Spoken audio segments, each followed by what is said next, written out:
अब कई लोग कहते हैं गुरुजी हमारे यहाँ पितृदोष हो गए, कोई कहते हैं गुरुजी हमारे यहाँ आहूत दोष हो गया, पितृदोष हो गया, हमारे यहाँ ये दोष लग गया, हमारे यहाँ वो दोष लग गया। किसी ने बताया कि हमारे यहाँ कोई टोना कर गया, कोई ने बताया हमारे यहाँ कोई टोटका कर गया, कोई ने बताया हमारे यहाँ कोई ने विद्या कर दी, कोई ने कहा हमारे यहाँ ये हो गया। शिव महापुराण की उमा संहिता कहती है, जो भगवान शंकर को जल चढ़ाता है, जल चढ़ाते समय उसके जितने भी दोष हैं, चाहे पितृदोष हो, चाहे आहूत दोष हो, चाहे वासुक दोष हो, चाहे काल सब दोष हो, जितने भी दोष होते हैं वो सारे दोष अपने आप समाप्त होते चले जाते हैं। और याद रखना, जो भगवान शंकर पर चढ़ा हुआ जल थोड़ा सा झेल कर लेकर आता है और अपने घर के दरवाजे पर छींटता है, दुनिया में किसी की सामर्थ्यता नहीं है कि कोई तुम्हारे ऊपर टोना कर दे या तुम्हारे को तकलीफ दे, किसी की सामर्थ्यता नहीं। शिव पुराण की कथा कर रही है, भगवान शंकर का चरित्र कर रहा है कि शिव जी का ना कोई दुश्मन है, भगवान शंकर का ना कोई द्रोही है, शंकर भगवान का ना कोई दुश्मन, ना कोई द्रोही, ना कोई घात करने वाला, ना कोई परेशान करने वाला, शंकर के सब प्रेम। इंद्र के दुश्मन बहुत सारे मिल जाते हैं, देवताओं के बहुत दुश्मन मिल जाते हैं, पर मेरे भोले बाबा का कोई दुश्मन, कोई, मेरे शंकर भगवान का कोई द्रोही नहीं। कारण क्या है? 33 कोटि देवता में केवल एक देवता ऐसे हैं, वो देव अधिदेव महादेव ऐसे हैं जो पशु से भी प्रेम करते हैं, पक्षी से भी प्रेम करते हैं, जीव जंतु से भी प्रेम करते हैं, भूतों से भी प्रेम करते हैं, प्रेतों से भी प्रेम करते हैं। और चाहे वो डाकनी हो, पिशाचनी हो, भूत हो, चुड़ैल हो, कोई भी हो, मेरे शिव को मतलब नहीं है कि ये क्या है, मेरे भोले बाबा को मतलब नहीं है कि ये कौन है। मेरे भोले बाबा को तो केवल यह मालूम है कि ये मेरा है, मैंने संसार में जन्म दिया है। अगर ये संसार सागर में पैदा हुआ है, अगर ये संसार सागर में जन्म लिया है, अगर ये संसार सागर में आया है, तो ये मेरा अपना, ये मेरा है।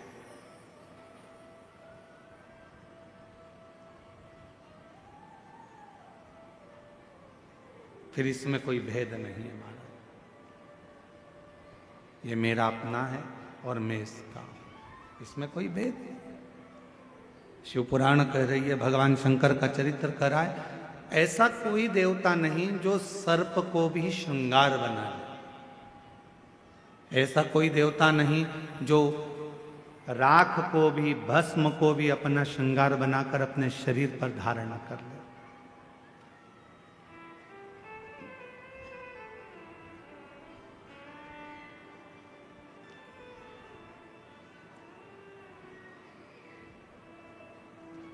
और शिव का डमरू डम डम बोले, अगम निगम के खोले।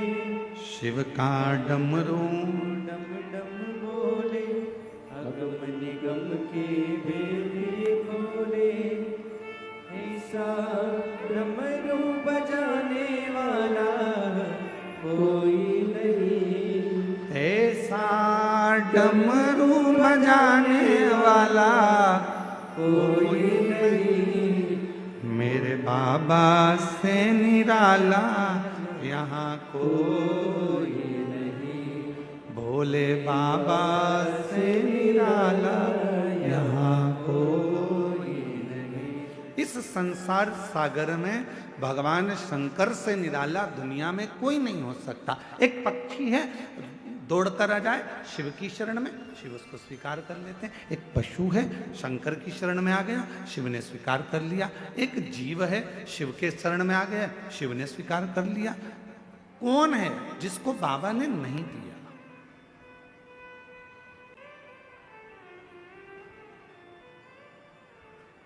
एक सुंदर कथा आती है पितरों की। एक बार सारे पितर, पितर जानते हो ना आप लोग, जम के तो बोलो, जो चले गए प्राण छूट गए, जो चले गए, वो पितरों की गिनती में आ गए।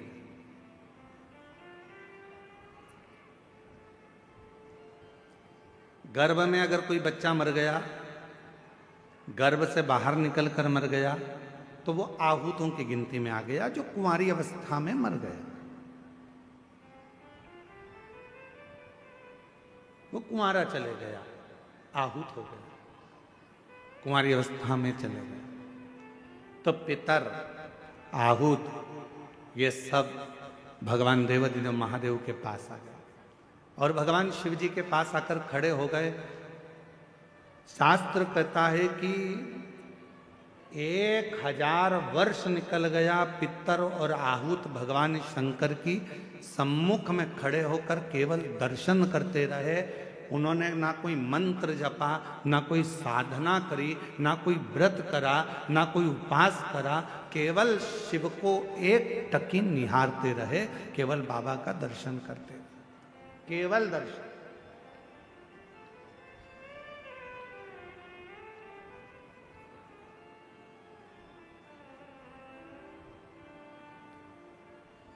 कितना फल है दर्शन का, जरा देखिएगा।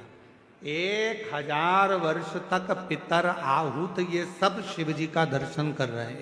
1000 वर्ष बोले कुछ नहीं है, ना मंत्र बोला, ना तप करा, ना साधना करी, केवल भगवान का दर्शन किया, खड़े रहे बस भगवान के इंतजार में। भगवान के नेत्र खुलेंगे, बाबा हमको देखेंगे, देखेंगे तब हमें वर देंगे। शिव जी 1000 वर्ष की समाधि में लीन थे।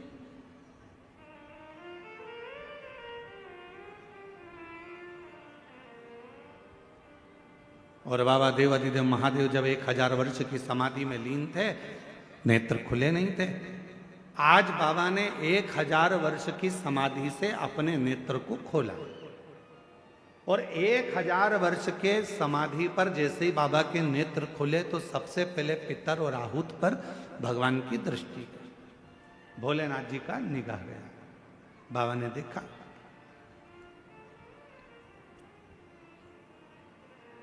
शिव जी ने पितरों को बुलाया, आहूतों को बुलाया और बुलाकर पूछा, क्यों भाई, क्या बात है, तुम यहां खड़े हो,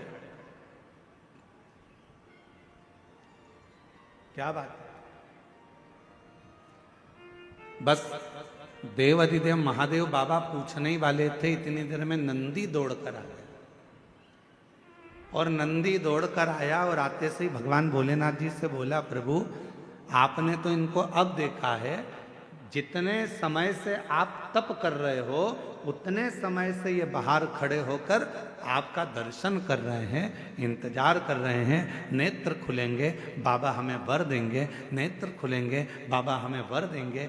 1000 वर्ष इन पितरों को हो गया, 1000 वर्ष इन आहूतों को हो गया, आपका दर्शन कर रहे हैं प्रभु, आप इन्हें वर दे दीजिए। शिव जी ने पितरों से पूछा, तुम क्या चाहते, तुम्हें चाहिए क्या?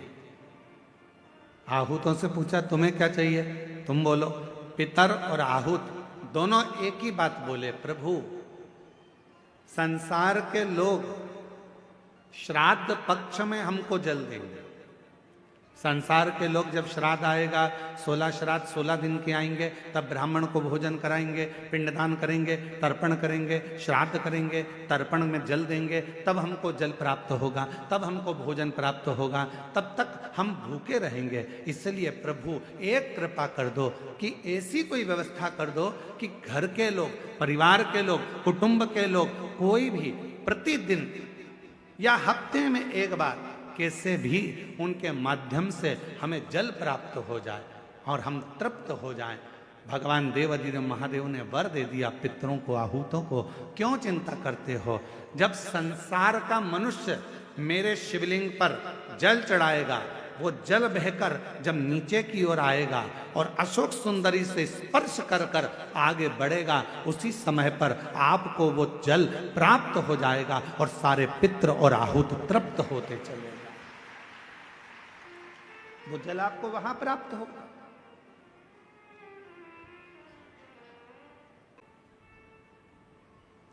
हम तो बाबा के भरोसे चलते हैं हम तो बाबा के भरोसे चलते हैं। ये दुनिया वाले जलते हैं, ये दुनिया वाले बोलो बोलो जलते हैं हम तो बाबा के भरोसे चलते हैं। डमरू वाले के भरोसे चलते हैं काशी वाले के भरोसे चलते हैं सीहोर वाले के भरोसे चलते हैं। देवघर वाले के भरोसे चलते हैं डमरू वाले के भरोसे चलते हैं। हम उस पर आश्रित होकर चलें। जब हम पूर्ण आश्रित हो जाएंगे तो वो हमको संभाल क्या चाहिए मेरे भोले बाबा को? ना तो मेरे भोले बाबा को तुमसे धन चाहिए, ना मेरे भोले बाबा को तुमसे दौलत चाहिए, ना मेरे शंकर भगवान को तुमसे संपदा चाहिए, ना मेरे शंकर भगवान को तुमसे कोई प्रॉपर्टी चाहिए, ना मेरे शंकर भगवान को तुमसे कोई संपदा चाहिए। कोई तुमसे कहे कि शंकर भगवान को 1 किलो भोग रोज लगाना पड़ेगा तो समझ लेना कि बेवकूफ बना रहा। कोई तुमसे कहे कि शंकर जी को 5 किलो दूध रोज चढ़ाना पड़ेगा, समझ लेना कि बेवकूफ बना रहा है। कोई तुमसे कहे कि 25 किलो घी का दिया शंकर जी को लगाना पड़ेगा, समझ लेना बेवकूफ बना रहा है। अगर कोई तुमसे कहे कि शंकर भगवान को इतना सारा प्रसाद चढ़ाना पड़ेगा तो समझ लेना कि पागल बना रहा है। मेरा भोले बाबा तुम्हारे प्रसाद का भूखा नहीं है, मेरा भोले बाबा तुम्हारे दूध का भूखा नहीं है, मेरा भोले बाबा तो केवल तुम्हारे निर्मल मन का भूखा है, सच्ची भक्ति का भूखा है और हृदय का भूखा। तुम्हारे मन से, तुम भाव से एक चावल का, मात्र एक चावल का दाना यदि शंकर भगवान को समर्पित करते हो, शिव उसको स्वीकार करते हैं। आप 1 लोटा जल शंकर भगवान को समर्पित करते हो, शिव उसको स्वीकार करते हैं। आप 1 चम्मच में से भी आधी चम्मच यदि देसी गाय का, हमारी वेद लक्षणा देसी गाय का यदि दूध आधी चम्मच से भी आधी चम्मच यदि आप शिव को दे रहे हो, शिव स्वीकार कर रहे हैं। फिर आप केमिकल का दूध मत चढ़ाओ, थैली का दूध मत चढ़ाओ, ये इधर उधर से आया हुआ दूध भगवान को मत चढ़ाओ। आप तो देसी गाय का 1 आधी चम्मच से भी आधी चम्मच दूध अगर शिव को दे रहे हो तो शिव स्वीकार कर रहा है। यहाँ ये पूरी शिव महापुराण में कहीं पर नहीं लिखा कि 5 किलो तुम्हें लड्डू देना पड़ेगा, कि 1 किलो तुम्हें पेड़ा देना पड़ेगा, या 1.25 किलो तुम्हें चूरमा देना पड़ेगा, या 25 किलो तुम्हें दूध देना पड़ेगा। कहीं नहीं लिखा, कहीं नहीं। और आपको हमारी बात पर भरोसा जरूरी नहीं है कि सीवर वाला महाराज बोल रहा है तो अपन इनकी बात पे भरोसा कर ले। आप तो गीता प्रेस गोरखपुर की शिव पुराण को लेकर आओ और गीता प्रेस गोरखपुर की शिव महापुराण की पोथी को लेकर आओ और अपने घर में बैठकर उसको पढ़ो। उसमें आप पढ़ोगे तो उसमें कहीं नहीं लिखा कि शंकर भगवान को 5 किलो की, 10 किलो की, 100 किलो की, 25 किलो की, 1.5 किलो की, 2 किलो भगवान को भोग लगाना पड़ेगा। ना ना ना, जो जैसी भावना लाया वो वैसा ही फल पाया। जो जैसी ऐसी भावना लाया वो वैसा ही फल पाया। नहीं खाली उसे लौटाया वो मन ही मन हर्षाया। और कर दिया माला माल काशी वाले लुटा दिया भंडार काशी वाले। ओ लुटा दिया भंडार काशी वाले कर दिया माला। काशी वाले। आडंबर में मत पड़ो, कोई तुमसे कहे कि इतना देना पड़ेगा, कोई तुमसे कहे कि हमें भगवान की ऐसी पूजन करना है, इतना रुपया जमा करना पड़ेगा, हमें भगवान की ऐसी आराधना करना है, तुम्हें इतना पैसा देना। ना ना ना ना, भगवान धन से नहीं, भगवान मन से प्रसन्न हो।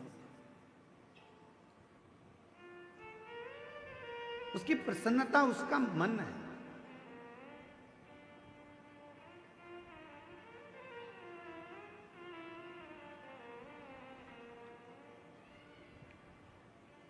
कहाँ से लाऊं लड्डू, कहाँ से लाऊं पेड़ा, कहाँ से लाऊं लड्डू, कहाँ से। लाऊं पेड़ा। अच्छा, शिव पुराण शिवरात्रि का प्रसंग ध्यान से सुनना जरा।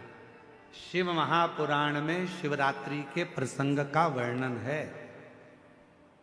एक भील के ऊपर, वन में रहने वाला वो भील के ऊपर कर्जा हो गया था। कर्जा,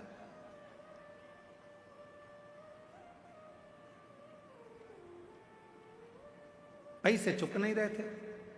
सेठ जी को गुस्सा आ गया, अपने आदमियों को भेजा और उस भील को पकड़ के घर में लेके आए और एक टूटा हुआ शिव का मंदिर था, उस मंदिर में उसको ले गए और उसको बांध दिया। मंदिर में ले जाकर बांध दिया। जब तक तू हमारा कर्जा नहीं चुकाएगा तब तक हम तेरे को यहां से छोड़ने वाले नहीं।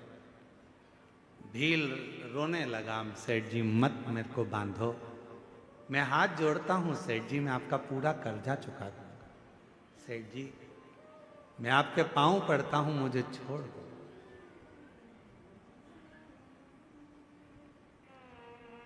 आज का पूरा दिन है, आज की पूरी रात है, कल तक मेरा कर्जा चूक जाना चाहिए।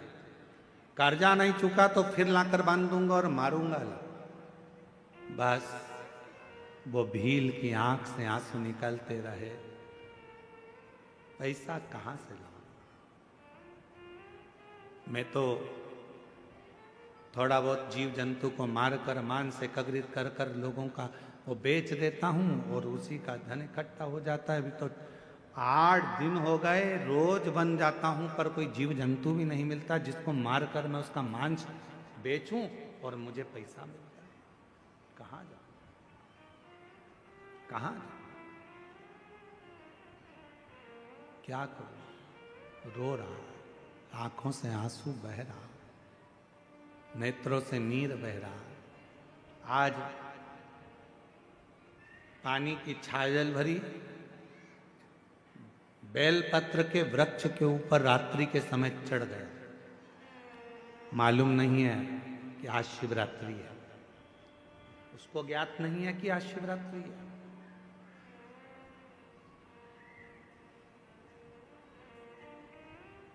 आज के लोग सनातन धर्म को छोड़कर दूसरे धर्म में जा रहे हैं। क्यों? क्योंकि वो सोचते हैं कि उस धर्म में जाएंगे तो वहां हमें बहुत सारा चमत्कार देखने को मिलेगा।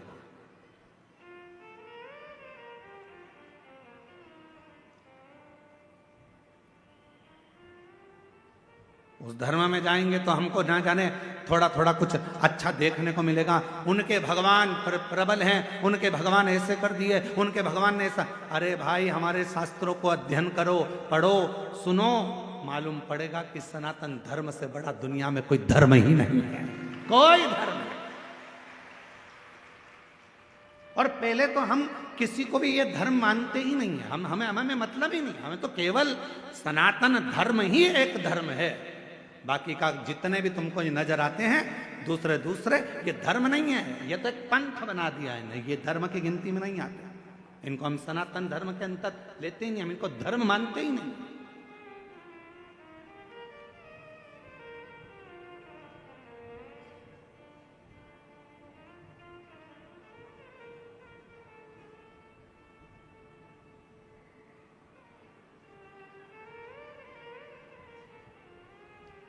एक व्यक्ति ने देवघर में एक प्रश्न किया, क्यों गुरुजी,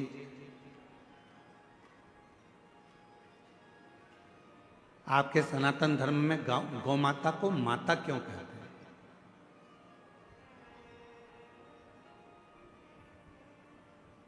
गाय को माता क्यों कहते हैं? हमने कहा भाई तुम सनातनी नहीं हो? कहा नहीं, हम दूसरे को मानते हैं। हमने कहा ठीक है।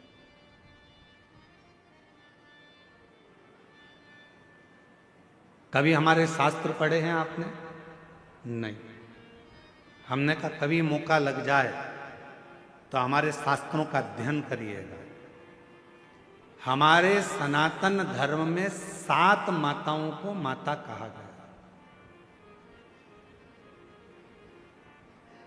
हमारे सनातन धर्म में 7 माताओं को माता शब्द से संबोधित किया गया। पहले नंबर पर जो जन्म देती है वो भी हमारी, जम के बोलो, माता। जिसने हमको जन्म दिया वो माता। दूसरे नंबर पर जो गुरु होते हैं और गुरु की जो धर्म पत्नी होती है, हमारे शास्त्रों में उनको भी जम के बोलो माता कहा गया। तीसरे नंबर पर हमारे गांव में, नगर में, शहर में जो ब्राह्मण रहता है, पूजन पाठ करता है, साधना आराधना में लगा रहता है, भक्ति में लगा रहता है भगवान की, उसकी धर्म पत्नी को भी हमारे सनातन धर्म में जम के बोलो माता कहा गया। तीसरे नंबर पर ब्राह्मण की जो धर्म पत्नी है उसको माता कहा गया। और चौथे नंबर पर राजा, जो नगर का राजा होता है, राज्य का जो राजा होता है, उस राजा की जो धर्म पत्नी होती है, हमारे सनातन धर्म में उसको भी माता कहा गया। महाराज,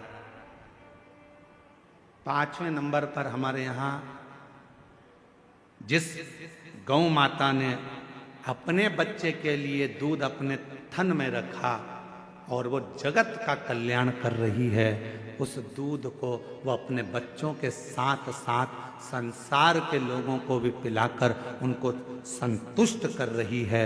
भारत की इस पवित्र भूमि पर सनातन धर्म में 5वें नंबर पर उसको भी माता कहा गया है। उसको 6ठे नंबर पर धात्री। कभी कभी किसी माता के बच्चे को जन्म देने के बाद दूध नहीं आता। कभी कभी किसी माता को बच्चे को जन्म दिया माता ने और उसको दूध नहीं आता, तो वो क्या कहती है, मेरा बच्चा भूखा मर जाएगा, कोई इसको दूध पिला दो।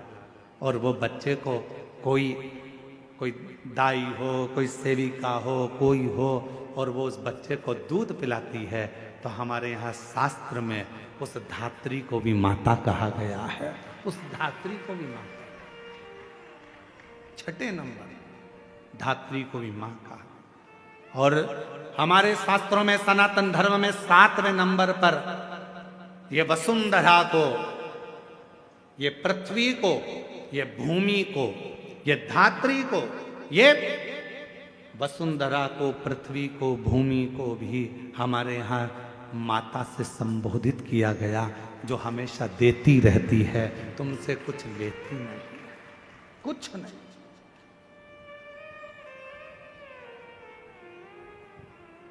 कुछ भी नहीं लेती, वो तो केवल दे रही है।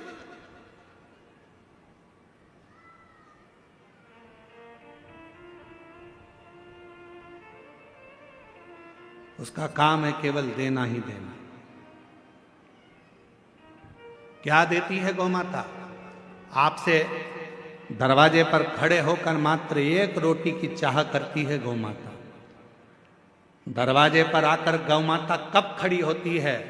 शिव महापुराण की कथा कहती है, यदि तुम्हारे घर के दरवाजे पर मुख कर कर गाय तुम्हारे घर की ओर देखती है, गौ माता तुम्हारे घर की ओर मुख कर कर जब खड़ी होती है और उसकी श्वास जब तुम्हारे घर के अंदर जाती है, तुम अंदर जाकर 1 रोटी लाकर उसको देते हो, उतनी देर में वो खड़ी खड़ी अपनी श्वास को तुम्हारे घर के अंदर छोड़ती है। अर्थात तुम्हारे यहाँ कोई बहुत बड़ा दुख आने वाला था, तो वो गौ माता अपनी श्वास से अंदर शिव की स्तुति करती है, श्वास को छोड़कर जो दुख आने वाला है उसको निगल लेती है, और वो गौ माता एक रोटी लेकर तुम्हारे दरवाजे से चली जाती है। चलिए, आज कितना कितना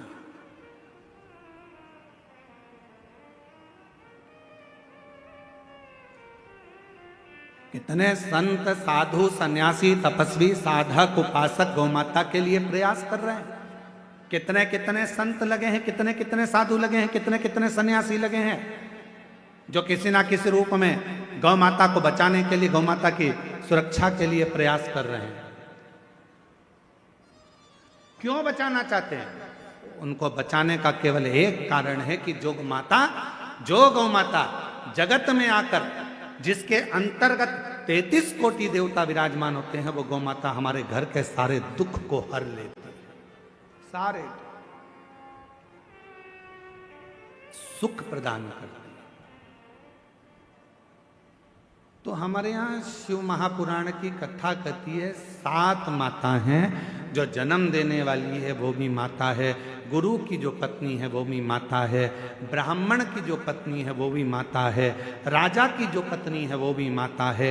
गौ माता को माता कहते ही हैं, और धात्री जो दूध पिलाई है वो भी माता है। और यहाँ शास्त्र कहता है जो पृथ्वी हमेशा देती ही रहती है, जो वसुंधरा हमें प्रदान करती रहती है, वो भी माता, वो भी।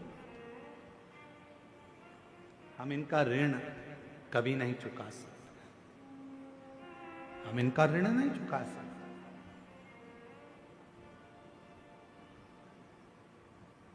इनका ऋण चुकाने के लिए बहुत बहुत प्रयास करना पड़ेगा, बहुत प्रयास। कितना सुंदर कहा है, एक व्यक्ति कहता है कि गुरुजी मैंने कभी कोई कर्जा नहीं लिया और मरूंगा तो बिना कर्जे के जाऊंगा।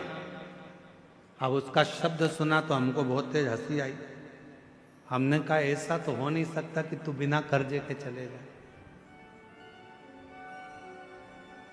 हे गुरुदेव, मैंने अपनी जिंदगी में कोई कर्जा नहीं लिया, पर मरूंगा तो बिना कर्जे के मरूंगा। 1 रुपए का कर्जा लेकर नहीं जाऊंगा, किसी का कर्जा लेकर नहीं मरूंगा। पर हमारा तो शास्त्र कहता है कि व्यक्ति बिना कर्जे के मरता ही कहां है? मरेगा, अंतिम संस्कार होगा, लकड़ियां शरीर के नीचे लगाई जाएगी।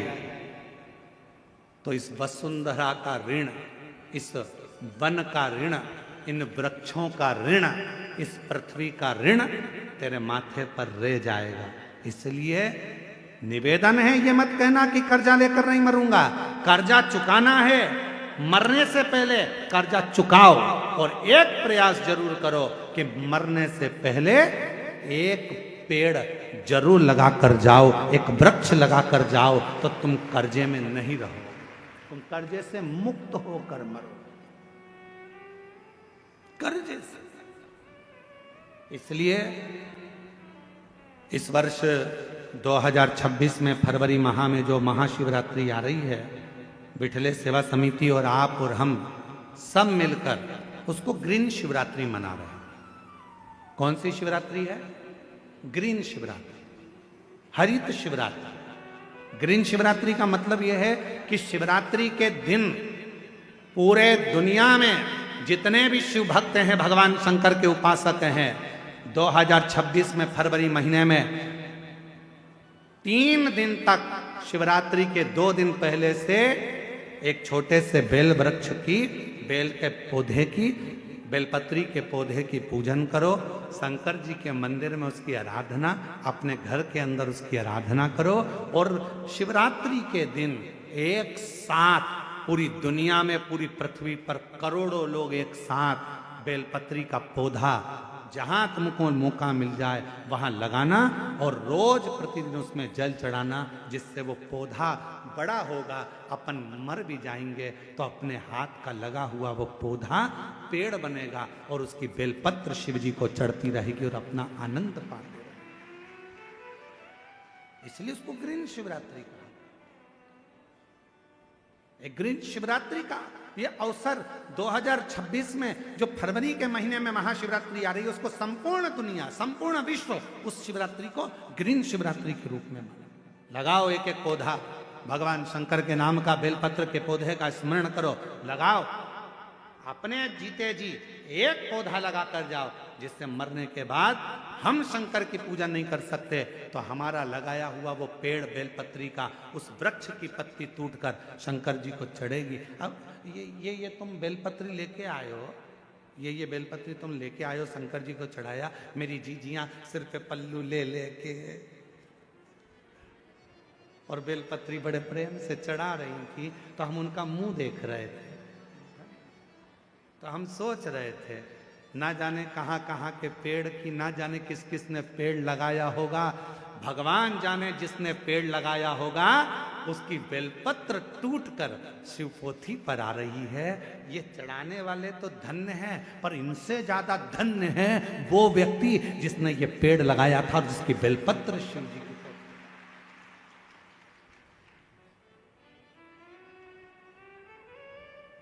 अब कई लोग कहते हैं सावन के महीने में, हमने सुना यहीं पे हमने छत्तीसगढ़ में सुना था, हम आए थे अभी सावन के महीने में भिलाई, तो हमने सुना था कि एक व्यक्ति ने नियम लिया है पूरे सावन के महीने में 1.25 लाख रोज बेलपत्र शंकर जी को चढ़ाता। 1.25 लाख! हमने कहा एक बार मिला उसको जो 1.25 लाख बेलपत्र शिव जी को चढ़ाता है।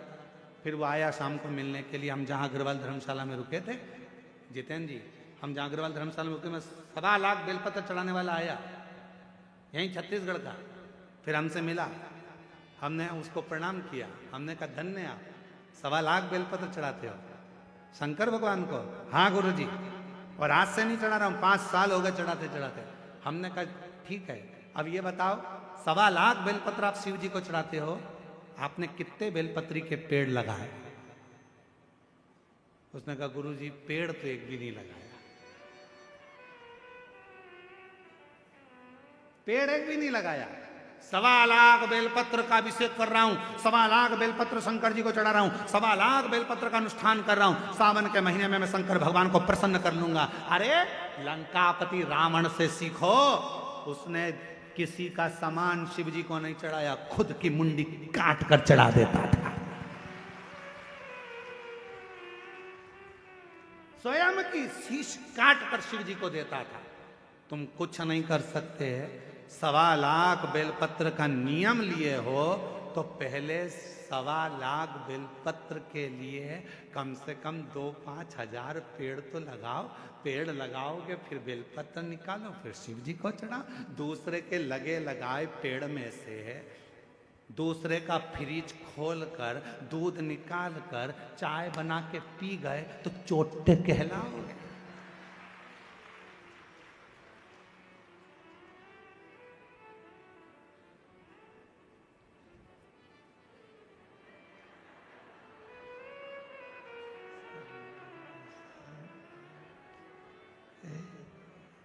श्री शिवाय नमस्ते, श्री शिवाय नमस्ते। भगवान ऊपर से देख रहा कितनी ढोंग कर रही। श्री बेलपत्री का पेड़ दूसरे का, बेलपत्री का वृक्ष दूसरे का, और भेज दिया लोगों को तोड़ ला। सब तोड़ के इकट्ठी कर ली। और मम्मी जा रही हो कथा में? हाँ आज तो मैं ऊपर भी जाऊंगी स्टेज पे। एक काम करना, बेलपत्र ले जाओ। अब दूसरे की बेलपत्र तोड़ के लाया दूसरा, ये सीढ़ी पे चढ़ती चढ़ती ली आई। भगवान भी सोच रहे काहे को आई, बेलपत्र दूसरे का, कौन सा लाभ मिला। तैयारी कर लेना, 2026 में फरवरी महीने में जो महाशिवरात्रि आ रही है, एक छोटा सा पौधा लेकर रख लेना या बीज से लगाकर रख लेना। उसको शिवरात्रि के दिन आप और हम कहीं ना कहीं अपने अपने क्षेत्र में उसको लगाएंगे, और उसका फोटो खींचकर तुम हमारे पास भेजना। हम उसको पूरी टीवी पर लगातार करोड़ों लोगों का फोटो कथा में दिखाते रहेंगे, और आपका एक पौधा, एक वृक्ष इस पूरी पृथ्वी को, पूरी वसुंधरा को सुंदर बनाए, पूरी वसुंधरा।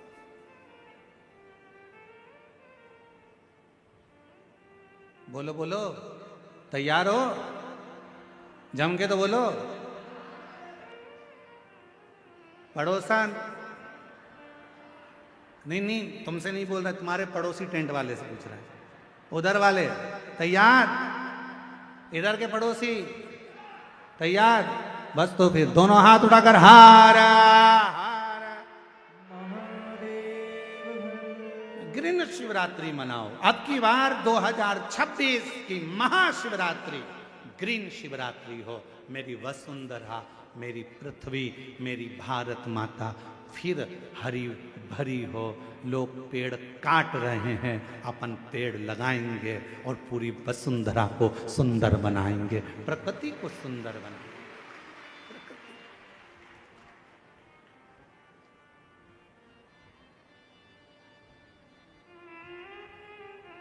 शिव है, शंकर, मां मां है। शिव कथा कर रही है, भगवान शंकर का पवित्र चरित्र कर रहा है। भगवान देवादिदेव महादेव की पवित्र कथा कर रहा है।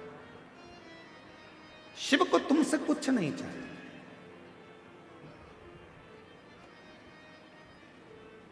यहां तक लिखा है शिव महापुराण में,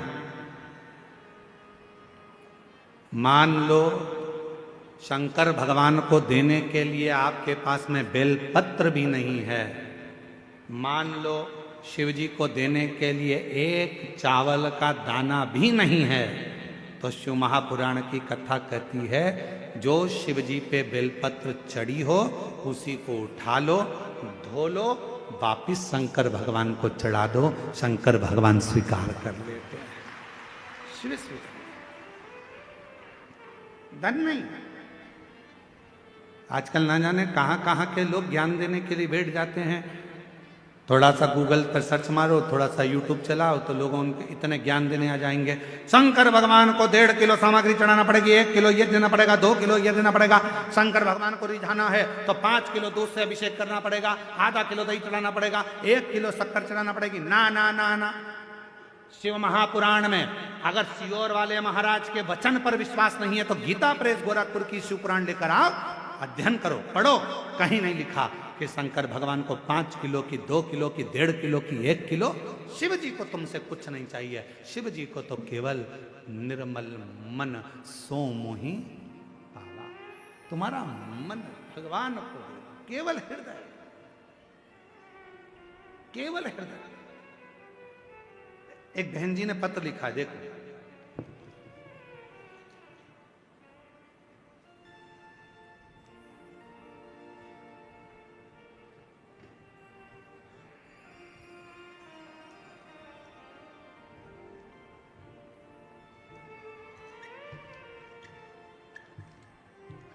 मैं भगवती मांडवी, पति श्री मुकेश मांडवी, हम छत्तीसगढ़ जिला के कांकेर ग्राम देवी नवा गांव से आए हैं।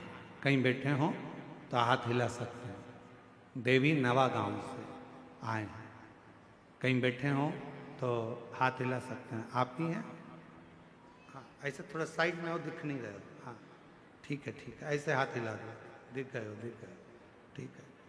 आ जाओ, बच्चा आया है साथ में, आया है, ले आओ उसको। मैं भगवती मांडवी, पति श्री मुकेश मांडवी, हम छत्तीसगढ़ जिला कांकेर ग्राम देवी नवा गांव से आए हैं। एलईडी पर पत्र चल रहा होगा, दिख रहा है पत्र? चालू है। गुरुदेव, मैं बाबा का क्या बखान करूं गुरुजी, बाबा की महिमा परम्पार है।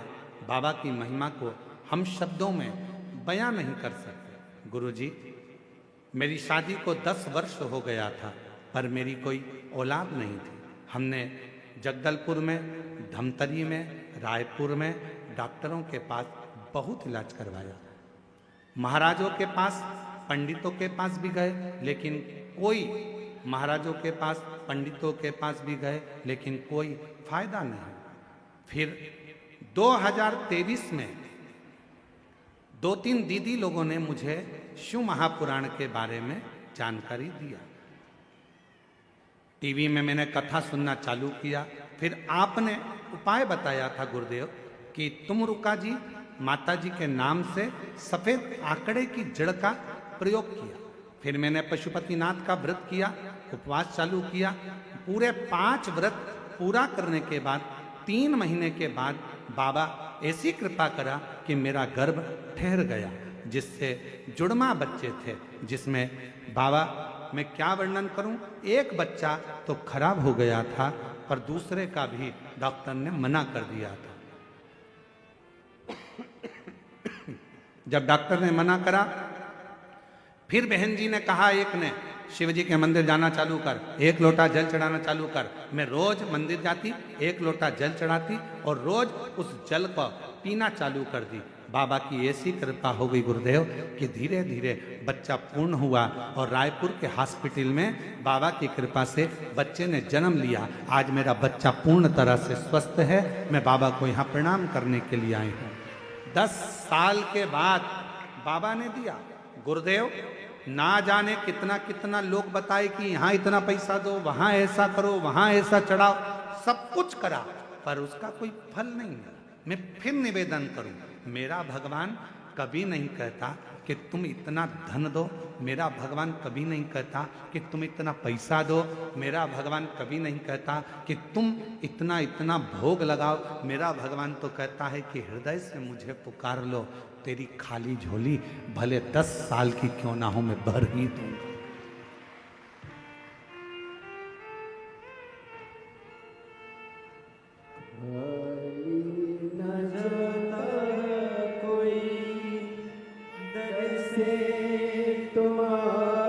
शंभो प्रणाम करो।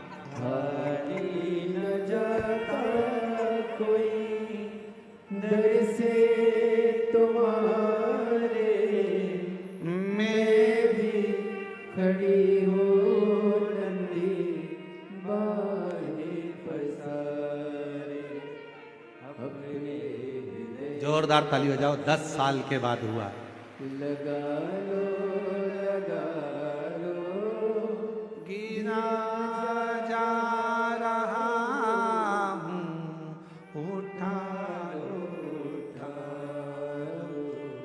भोले अपने दर से, अब तो न डालो, गिरी जा रही हूँ, उठा लो। आप दिल से उसको पुकारो। तुम्हारे धन से शिव प्रसन्न नहीं हो सकता, तुम्हारी संपदा से शिव प्रसन्न नहीं हो सकता, तुम्हारे बंगले से शिव प्रसन्न नहीं हो सकता। शंकर को प्रसन्न करने के लिए केवल तुम्हारा भाव शुद्ध चाहिए, शुद्ध। कहां से लाऊं लड्डू, कहां से लाऊं पेड़ा, कहां से लाऊं लड्डू, कहां से लाऊं पेड़ा, कहां से लाऊं बर्फी वो शक्कर चढ़ी रे, और भोले तेरी सेवा हमसे ना बनी रे, ओ भोले तेरी सेवा हमसे ना बनी रे। पूजा की थाली हम लिए खड़े रे, पूजा की थाली हम लिए खड़े हैं, ओ भोले तेरी सेवा हमसे ना बनी रे, ओ भोले तेरी सेवा हमसे ना बनी रे। शिव को कुछ नहीं चाहिए। शंकर भगवान तो केवल तुम्हारा 1 लोटा जल सारी समस्या का हल। 1 लोटा जल हमारी जिंदगी को बदल देता। 1 लोटा शंकर को नहीं चाहिए, रखो तुम्हारे पास।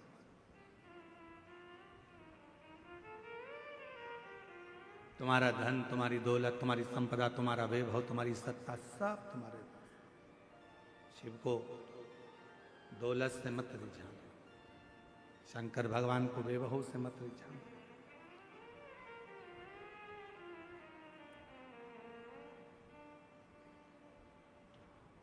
कई कई लोगों की आदत रहती है कि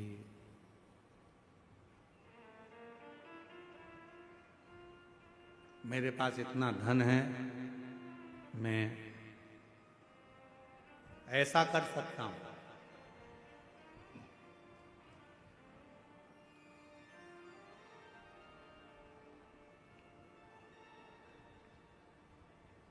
मेरे पास इतना धन है, मैं बहुत कुछ प्राप्त कर सकता हूं। कब, क्या, कहां देगा, ये बाबा ही जानता। बाबा, कभी आप लोगों ने टीवी पर सुना होगा, माननीय छत्तीसगढ़ शासन के जो माननीय मुख्यमंत्री जी हैं विष्णुदेव सहाय जी, उनकी जो धर्मपत्नी है श्रीमती कौशल्या देवी सहाय जी, जब छत्तीसगढ़ में शिव महापुराण की कथा होती थी, आगे जगह नहीं मिलती थी तो टेंट के पीछे पंडाल में जैसे आप लोग बैठे हो, बहुत दूर दूर तक ऐसे पीछे कहीं बैठकर कथा सुनती थी। और ये हमने नहीं, उनके ही मुख के शब्द हैं। उन्होंने बताया और मंच पर भी कई बार बताया, ऐसे ही बैठकर जैसे आप कथा श्रवण कर रहे हो, ऐसे ही बैठकर कथा श्रवण करती और दिल से भगवान का नाम का उच्चारण करती। हमें याद है जिस समय पर माननीय साई जी मुख्यमंत्री नहीं थे, उस समय पर उनकी आज भी उनकी धर्मपत्नी श्रीमती कौशल्या देवी सहाय जी डायरी में श्री शिवाय नमस्तुभ्यम, श्री शिवाय नमस्तुभ्यम, श्री शिवाय नमस्तुभ्यम लिखती रहती। पहले भी लिखती थी, जब मुख्यमंत्री पद पर नहीं थे उस समय पर भी लिखती थी, और आज भी मुख्यमंत्री पद पर है तो भी श्री शिवाय नमस्तुभ्यम, श्री शिवाय नमस्तुभ्यम पूरी डायरी भर लेती थी। और वो डायरी किताब जब भी हम छत्तीसगढ़ कथा करने आते थे तो वो हमको भेंट करती थी, गुरुजी हमने लिखा है। हम देखते पूरी पुस्तक श्री शिवाय नमस्तुभ्यम, श्री शिवाय नमस्तुभ्यम, श्री शिवाय नमस्तुभ्यम। हमने कई बार पहले भी पूछा कि बहन जी, दीदी एक बात बताओ कि आपको लिखने का समय मिल जाता? तो उन्होंने कहा, गुरुजी ये जो कुछ भी है सब मेरे शंकर भगवान का दिया हुआ है और उनके लिए ही समर्पित है। शिव भगवान देवादिदेव महादेव, भगवान शिव।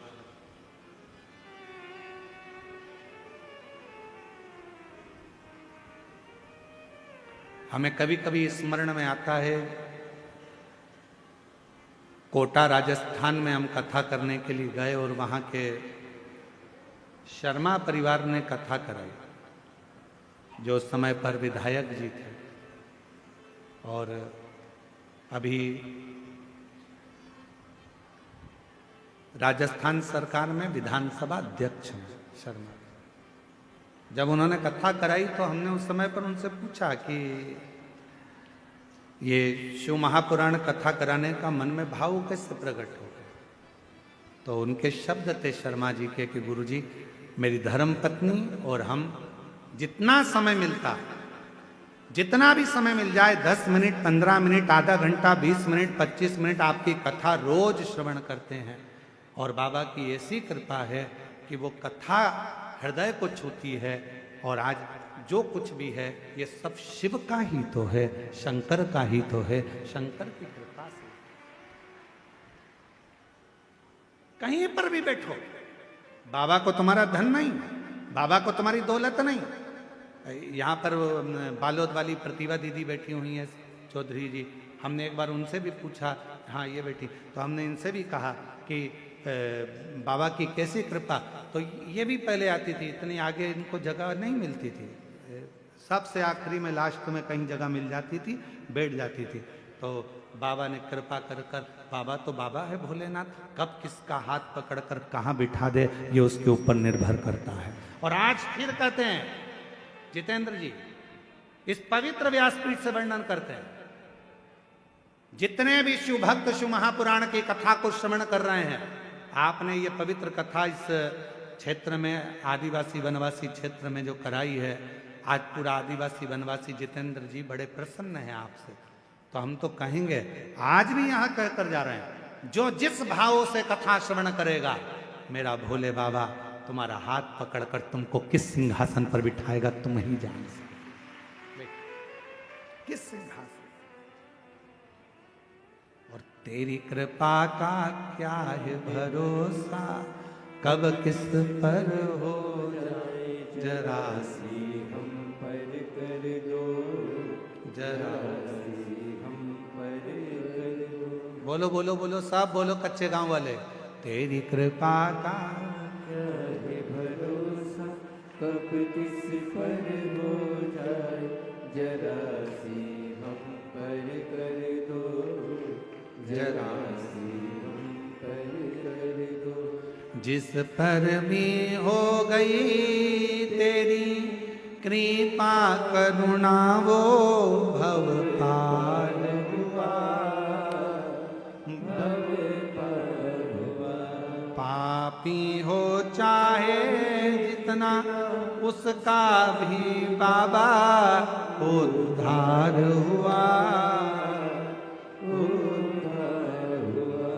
गिद्ध अजामिल गणिका जैसे तेरे मन को भाए जरा सी हम पर कर दो, जरा सी हम पर कर दो। तेरी कृपा का क्या है भरोसा, कब किस पर हो जाए जरा सी हम पर कर दो, जरा सी हम पर कर दो। कब कहाँ कैसे कृपा करता है ये वही जान सकता।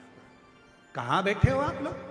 कोई कहता है गुरुजी आपकी कथा में जगह नहीं मिलती, हम पीछे बैठते हैं, हमको वहाँ जगह मिलती है, हम लेट आते हैं पीछे बैठते हैं। और कई लोग ऐसे हैं जो आगे बैठने के लिए झगड़ा भी करते हैं, तुम मुझे जानते नहीं हो, मैं उनकी पत्नी हूं।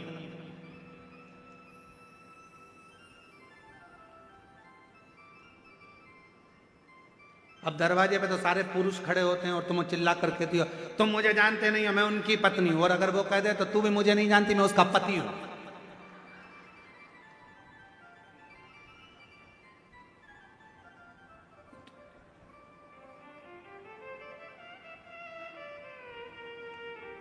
तुम मुझे जानते नहीं हो, अरे क्या झगड़ा करना। आगे बैठने के लिए हमको आगे बैठना है, हमको आगे बैठना, हमको इसी कंपाउंड बैठना, हमको वहां बैठना, हमको वहां बैठना, हमको वहां, ना ना ना ना, जहां जगह मिल जाए बाबा के पूरे पंडाल में, जहां तुमको मौका मिल जाए वहां बैठकर दिल से हृदय से बाबा की कथा सुनो। आरती हो, आरती के बाद जब उठो वहां की मिट्टी को अपने मस्तक पर चढ़ाओ, हृदय से लगाओ, बाबा से झोली पसार कर प्रार्थना करो, बाबा मेरे दुख काट देना, बाबा बहुत तकलीफ में हूँ, मेरे कष्टों को मिटा देना, बाबा तेरी कृपा बनाना। सुना है पंडाल में बैठकर कथा सुनने वाले को तो 3 महीने में जो मांगो वो दे देता है। बाबा मैं भी तेरे दरवाजे पर कथा सुनने आई हूँ, हे मेरे भोलेनाथ कृपा करना, मेरी झोली खुशियों से भर देना, ऐसी कृपा करना। उससे प्रार्थना करो, उससे विनय करो, उससे निवेदन करो, क्या नहीं देगा। एक पत्र है,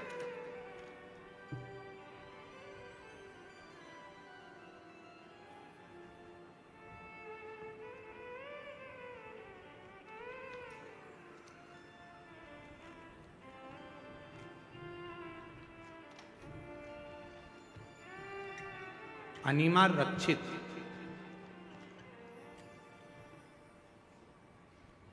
जिस बेटी ने पत्र लिखा है पहले उसका फोटो, फिर एलईडी पर आप फोटो देख सकते हैं।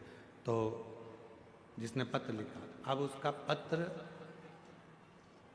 अनिमा रक्षित, स्वामी प्रताप कुमार रक्षित, मालदा पश्चिम बंगाल से हैं। कहीं बैठी हो तो हाथ हिला सकती है। मालदा पश्चिम बंगाल से आई हैं। अगर कहीं बैठी हो तो हाथ हिला सकती हैं। कहीं बैठे हो तो हाथ हिला सकती हैं। मालदा पश्चिम बंगाल से कथा सुनने आई हैं। अनिमा रक्षित, स्वामी प्रताप कुमार रक्षित, मालदा पश्चिम बंगाल से हैं। मेरा मोबाइल नंबर ये है। हम अपने भोले बाबा का महिमा का वर्णन करें गुरुदेव।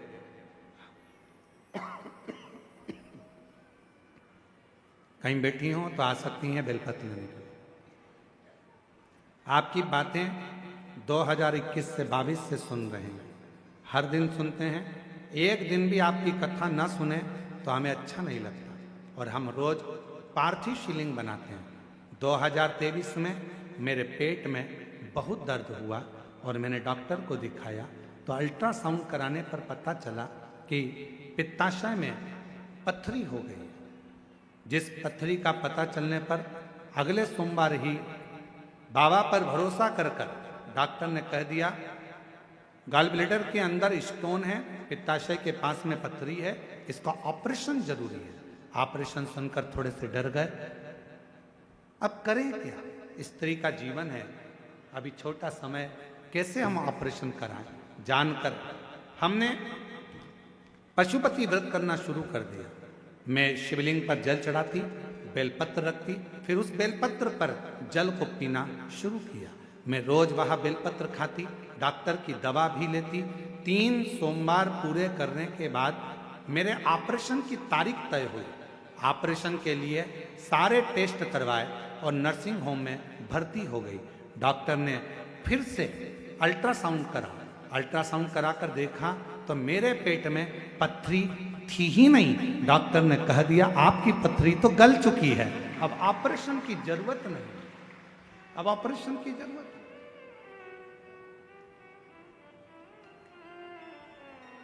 हम शिव को क्या दे रहे हैं? अब इस बहन जी से पूछा जाए जो बंगाल से आई हैं, मालदा पश्चिम बंगाल की, उनसे पूछा जाए अनिमा रक्षिता जी से कि आप शिव जी को कितने का प्रसाद चढ़ाएं, आप शिव जी को कितने का लड्डू चढ़ाएं, आप भगवान शंकर को कितने का आपने दूध चढ़ाया, तो ये बोलेंगे कि हमने कुछ नहीं, केवल पशुपतिनाथ का व्रत किया। शिव जी को 1 लोटा जल, 1 बेलपत्र चढ़ाना शुरू किया और जल पीना प्रारंभ करा। साथ में दवाइयाँ भी लेती रही और बाबा की कृपा से सोमवार को ऑपरेशन की तारीख तय हुई। ऑपरेशन के लिए टेस्ट करवाए, नर्सिंग होम में भर्ती हो गई। डॉक्टर ने अल्ट्रासाउंड करा, कह दिया पेट में पथरी तो है ही नहीं। ये शिव, इसको शिव का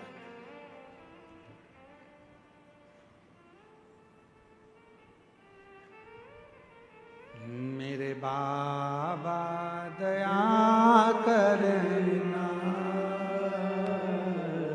मैं तेरे भरोसे हूँ। मेरे बाबा दया करना। बोलो सब बोलो, पीछे वाले भी। मैं तेरे भरोसे हूँ। ना घर के भरोसे हूँ, ना परिवार के भरोसे हूँ, ना घर के भरोसे हूँ, ना परिवार के भरोसे हूँ। मेरे बाबा दया करना, मैं तेरे भरोसे हम उस पर आश्रित हो हो जाएं। तुम कहाँ बैठे हो, पीछे बैठे, आगे बैठे, दाएं बैठे, बाएं बैठे, तुम्हारी मर्जी पड़े जहां बैठो। भगवान की भक्ति जहां बैठकर करोगे, जरूरी नहीं कि आगे बैठोगे तो ही भगवान सुनेगा, हम साइड में बैठेंगे तो भगवान सुनेगा, भगवान के सामने बैठेंगे तो भगवान सुनेगा। नहीं, एक छोटी सी चींटी भी अगर पुकारती है तो परमात्मा दौड़ कर आता है। एक जीव भी कष्ट भोगता है, शिव को पुकारता है तो शिव आते हैं। यहाँ कांकेर में एक कथा करी थी, जैन साहब कहीं बैठे हैं, कहाँ हैं? देव कुमार जी जैन, हाँ ये बैठे। कोकपुर में क्या कथा बाजी थी।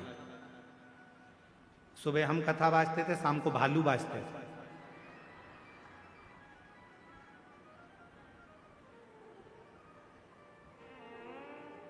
सुबह हम कथा कर चले जाते थे दोपहर में।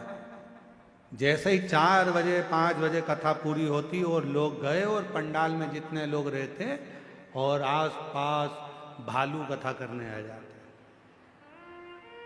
ऐसा जंगल का क्षेत्र, और कथा करने पंडाल में तो जाते भालू तो भालू, पर हमारे जहां हम ठहरे थे इनके घर पर, वहां भी आजू बाजू घूमने आ जाते मिलने के। महाराज आप इन जैन साहब से पूछना, देव कुमार जी से, जो कोकपुर कथा करा, 5 पंडाल कथा के कथा सुनने के लिए गए।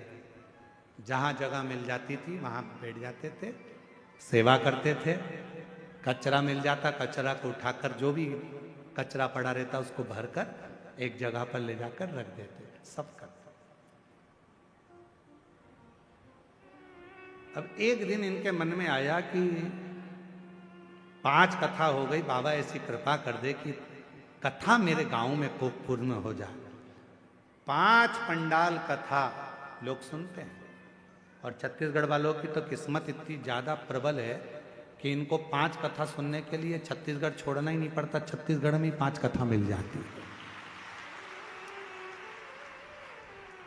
कई लोगों की तो एक अभी यहां हो गई, फिर अभी 7 तारीख से 13 तारीख तक वो गीतम छत्तीसगढ़ में कृषि मंडी चौक दंतेवाड़ा जिला में शिव महापुराण की कथा सुनने को मिल जाएगा। 7 से 13 तारीख तक 7 दिन की, और मां दंतेश्वरी की बड़ी कृपा होगी। एक देवघर में कथा बाची, वो भी माँ देवी की शक्तिपीठ थी, 51 शक्तिपीठ में से माता का हृदय वहां गिरा था। और दंतेवाड़ा एक ऐसा क्षेत्र है जो माँ सती के दंत दंतेवाड़ा क्षेत्र में गिरे हैं। उस जिले में गीतम में शिव महापुराण की कथा हो रही है, तो हमको तो लगता है कि मेरी माँ सती कृपा कर रही है, जो कथा श्रवण करने का मौका। और प्रयास करेंगे, गीतम दंतेवाड़ा में जो कथा होगी उसके लिए हम प्रयास करेंगे कि 7 दिन माँ दुर्गा, भवानी, माँ सती के एक एक स्वरूप का व्याख्यान करा जाए, और शिव और सती की दंतेश्वरी माता की कथा का रसतत्व दुनिया में लोगों को मालूम पड़े कि दंतेश्वरी माता कौन है। लोगों को मालूम पड़े कि छत्तीसगढ़ की पवित्र भूमि पर दंतेवाड़ा में जो दंतेश्वरी माता है उनका प्रागट्य कैसे हुआ। लोगों को मालूम पड़े कि दंतेश्वरी माता का स्वरूप क्या है। लोगों को मालूम पड़े कि दंतेश्वरी माता कैसी कृपा करती है। 7 दिन शिव महापुराण की कथा में, जो 2 बजे से 5 बजे तक गीतम में होगी, वहां प्रयास करेंगे कि पूरा मां दंतेश्वरी पर उस कथा का रस्तत्व। तो ये तो शिव कृपा है भगवान शंकर की। तो कभी इनसे पूछना, देव कुमार जैन जी से, इनके मन में आया बाबा कथा का मन में भाव है, 5 पंडाल हो गए, व्यवस्था कुछ नहीं है, तू व्यवस्था कर। और शंकर भगवान ने ऐसी कृपा करी, देव कुमार जैन जी से पूछना कि बाबा ने ऐसा डमरू बजाया कि बाबा देव अधिदेव महादेव ने ऐसी कथा कराई कि पूरा कोकपुर के लोगों ने आनंद लिया। शिव पुराण की कथा कांकेर क्षेत्रवासियों ने, और वही कृपा जितेंद्र जी पे हो गई। ये शिव कृपा, शंकर कृपा। आप हृदय से उसको पुकारते हो, वो हृदय से मेरे शंकर भगवान को।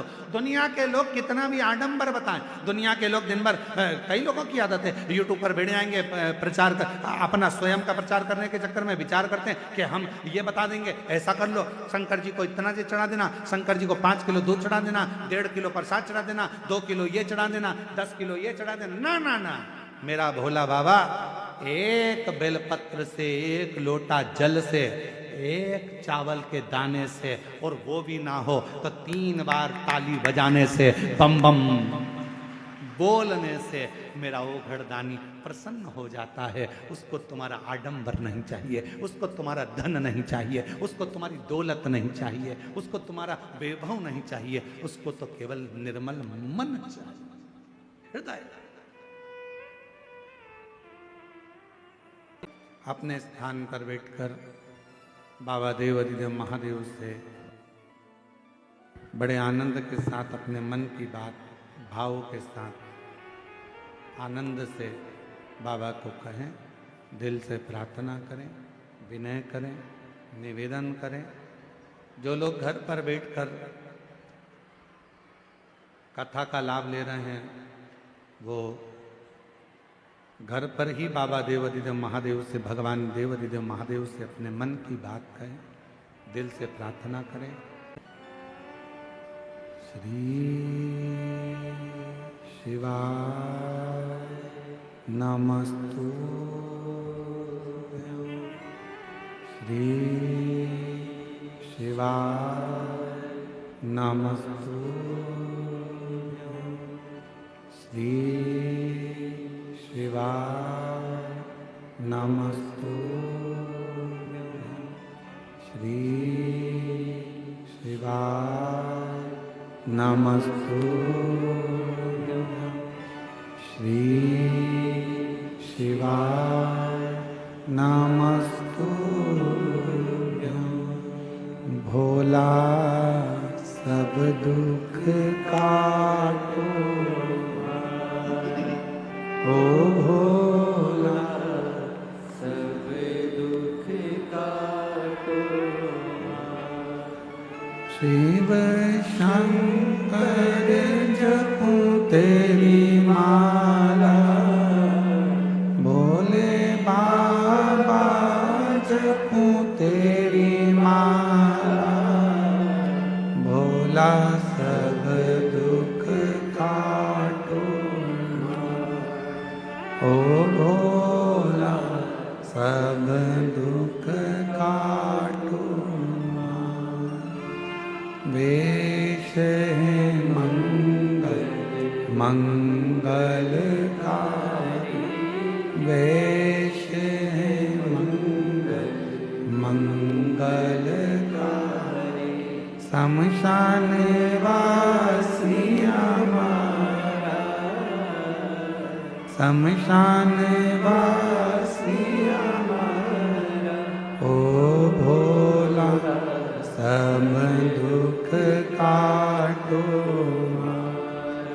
ओ भोला सब दुख काटो।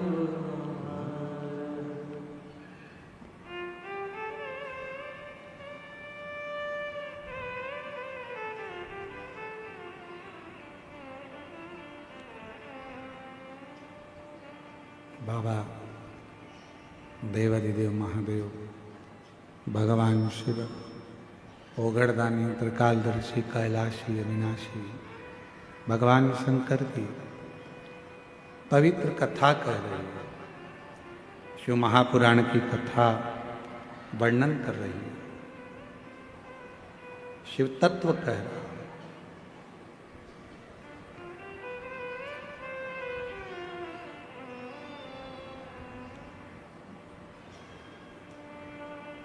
जिस समय पर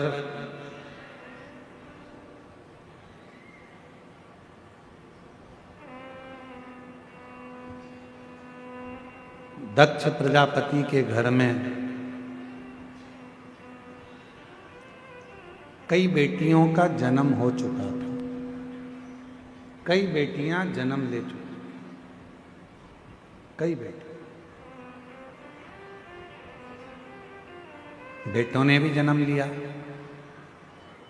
पर जब दक्ष प्रजापति के घर में बेटों का जन्म हुआ, जन्म होने के बाद देवऋषि नारद ने दक्ष प्रजापति के पुत्रों को शिव हरि के सत्संग में लगाया।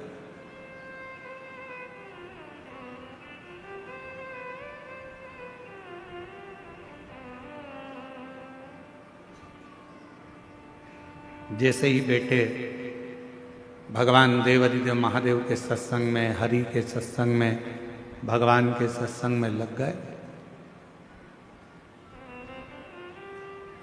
दक्ष प्रजापति को बड़ा गुस्सा आया। और दक्ष प्रजापति को लगा कि मेरे जो बेटे थे, जिनको सृष्टि की रचना के लिए आगे बढ़ाना था, पृथ्वी को सृष्टि की रचना करना थी, वंश बढ़ाना था, और वही भगवान के सत्संग में लग गए, भजन में लग गए। अच्छा नहीं लगा दक्ष प्रजापति, ठीक नहीं लगा।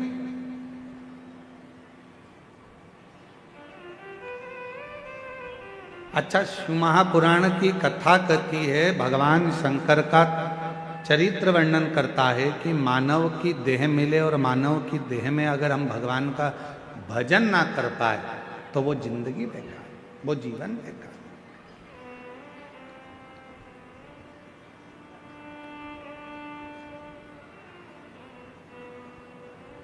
अब भी हाल भूख लग रही है, बहुत तेज भूख लग रही है, और भोजन ना मिले, और वो भोजन मिले तुम्हें रात्रि को 9 बजे, तो वो भोजन किस काम का?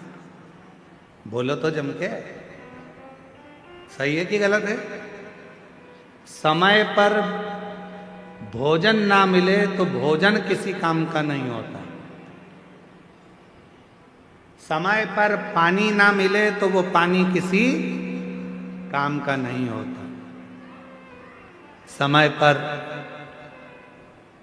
दवा ना मिले तो वो दवा किसी काम की ना, किसी काम की। समय पर ऑक्सीजन की जरूरत है और वो ऑक्सीजन ही ना मिले तो वो ऑक्सीजन किसी काम की ना।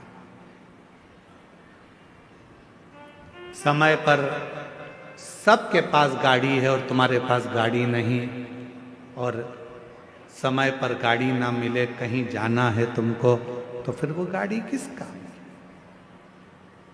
समय पर जमीन ना मिले, बंगला ना मिले, तो वो जमीन और बंगला, अब मालूम पड़े बंगला भी मिला, जमीन भी मिली, जब तुम्हारा शरीर थर थर थर थर कांपने लगा, मुंडी भी हिलने लगी, चेहरा पूरा हिल रहा है, हाथ पैर हिल रहे हैं, कमर झुक गई है, और फिर बच्चे कहें कि पिताजी माताजी मैंने तुम्हारे लिए एक जोरदार बंगला बनाया है, बंगले में तुम्हारे लिए एक कमरा बनाया है, कमरे में मैंने तुम्हारे लिए एसी लगाया है, फ्रिज रखा है, ये रखा है, वो रखा है, तो फिर वो कमरा किसका? अच्छा तुमसे पूछे, ईमानदारी से बताना, सब जरा अच्छे से बोलना।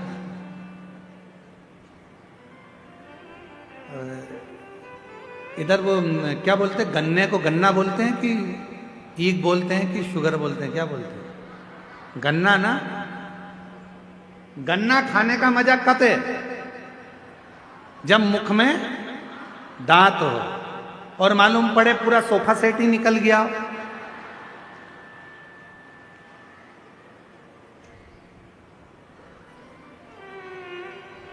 पूरा सोफा सेट गायब, और डॉक्टर के पास जाकर तुम नकली सोफा सेट लगा के आए, और नकली सोफा सेट लगाने के बाद तुमने एक बार जो गन्ना खाया, सोफा सेट हाथ में आया, हाँ, तो फिर वो गन्ना खाने से मतलब क्या? समय पर भोजन ना मिले तो भोजन बेकार है, समय पर पानी ना मिले तो पानी बेकार है, समय पर दवा ना मिले तो दवा बेकार है, समय पर ऑक्सीजन ना मिले तो ऑक्सीजन बेकार है, समय पर गाड़ी ना मिले तो गाड़ी बेकार है, समय पर दांत ना मिले तो फिर वो गन्ना, वो चना भी बेकार है। और मनुष्य शरीर में समय पर यदि शिव महापुराण की कथा ना मिले तो वो मानव देह विवेक, उस मानव देह का कोई भी कोई नहीं। अगर ये मानव देह मिली और आप भगवान की भक्ति में एक पत्र है, पत्र अच्छा है, देखिए।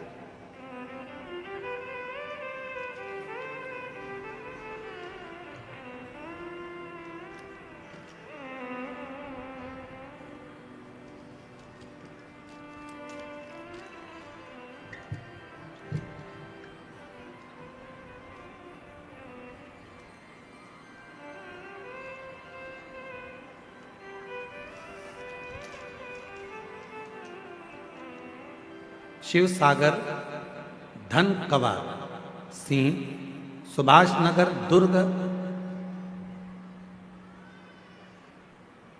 छत्तीसगढ़ के रहवासी हैं। कहीं बैठे हो तो हाथ हिला सकते हैं। अगर कहीं बैठी हो, शिव सागर, धन कंवर आप ही हैं, आ जाइए, एक बेलपत्र लेकर जाइएगा, आ जाइए। गुरुजी, बेटे की शादी हो गई, कथा के पंडाल में बैठकर मांगने का फल क्या होता है गुरु? मेरी बहू हमेशा कहती थी, मम्मी मैंने इतनी पढ़ाई करी है, क्या मैं कभी जज बन सकती हूँ? क्या मैं कभी जज बन जाऊंगी माँ? मैंने अपनी बहू से एक ही बात कही, वो सियोर वाला बाबा कहता है, अगर दिल से पढ़े हो, मेहनत को 4 गुना करा है, रात दिन एक करा है, और अगर कथा के पंडाल में बैठकर कहीं कथा सुनी है तो उसका फल जरूर मिलेगा। आज मैं बाबा को धन्यवाद देने आई हूँ।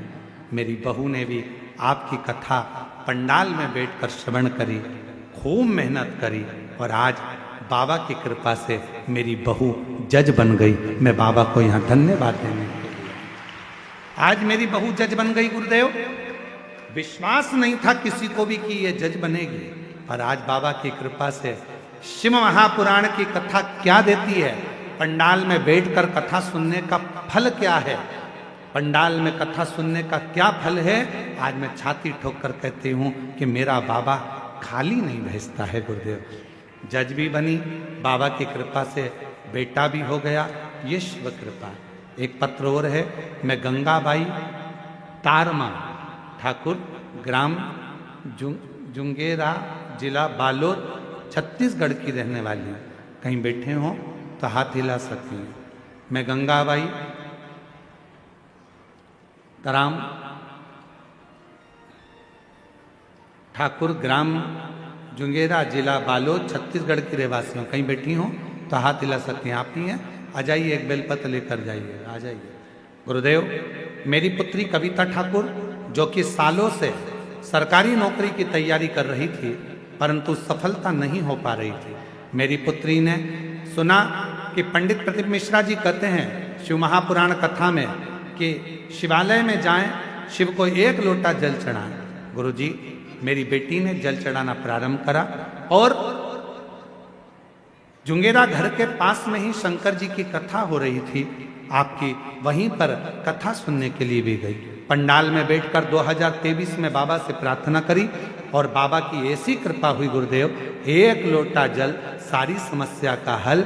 आज बाबा की कृपा से मेरी बेटी पुत्री, अब मेरी बेटी सरकारी शिक्षक के पद पर नियुक्त हो गई है। मैं बाबा को यहाँ धन्यवाद देने के लिए आई हूँ। तीसरा पत्र है,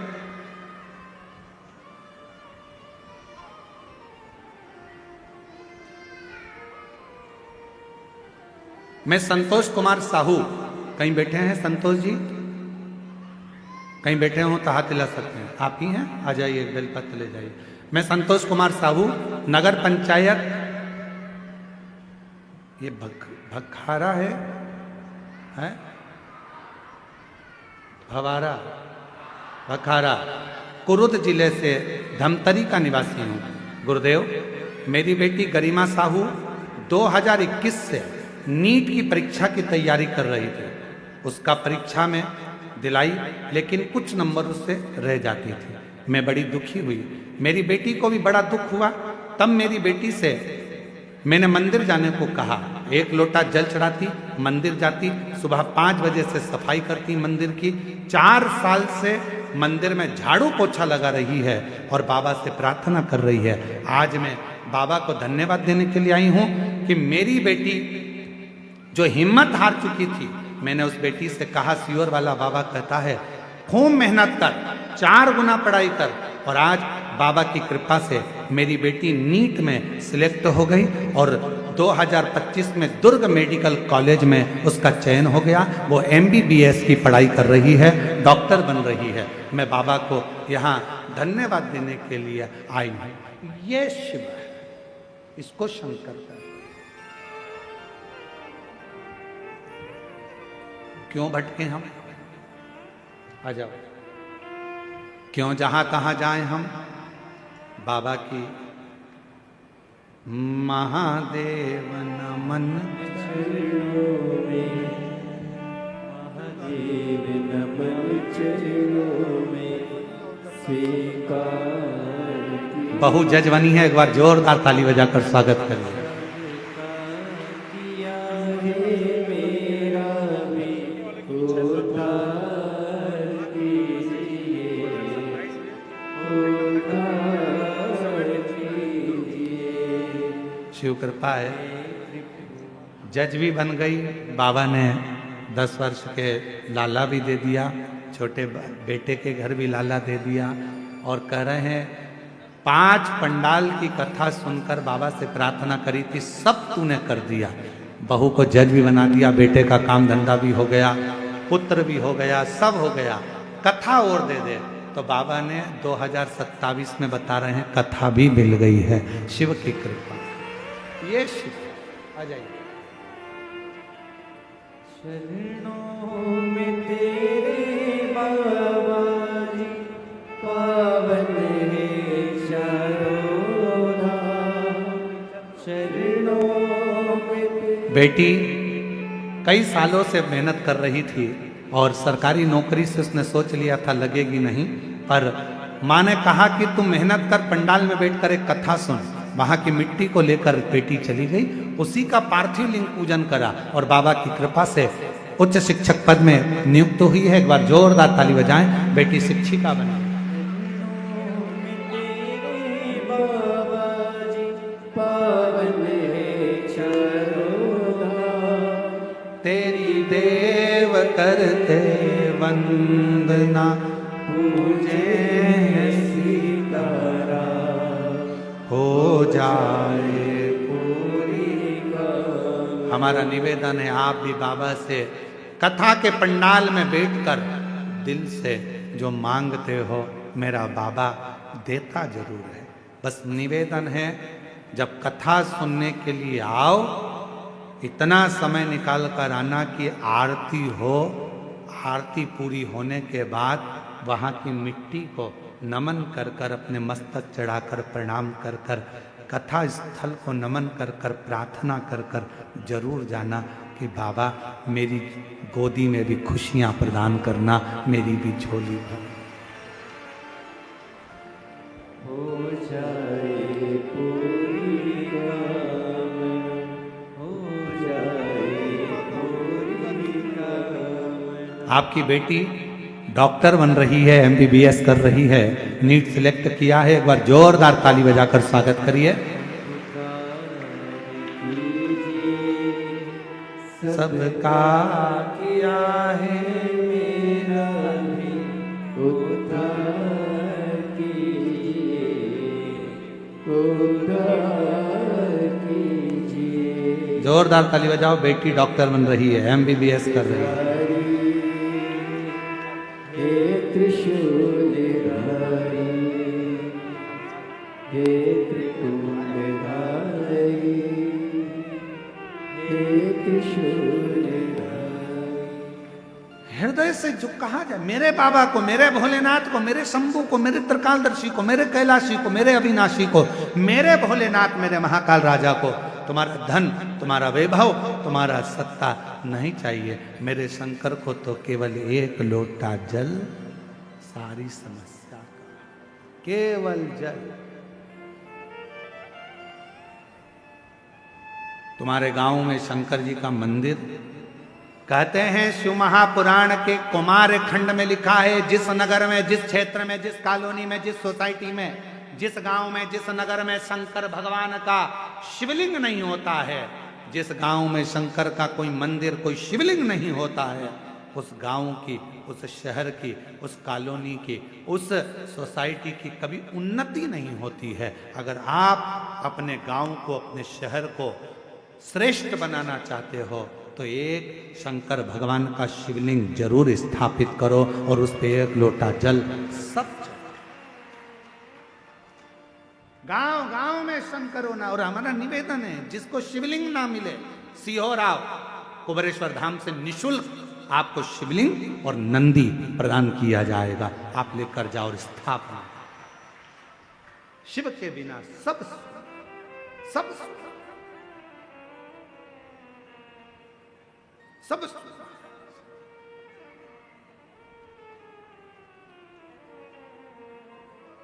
हृदय से शिव को। सती मैया के मन में एक भाव आया। दक्ष प्रजापति के घर में जो बेटे जन्मे थे, नारद जी ने उनको भी सत्संग में लगा दिया, वो भी सत्संग करने लगे।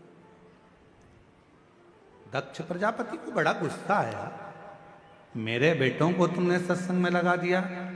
देव ऋषि नारद, मैं तुम्हें श्राप देता हूं, तुम एक जगह पर कभी नहीं टिकोगे, एक जगह पर कभी नहीं रुकोगे।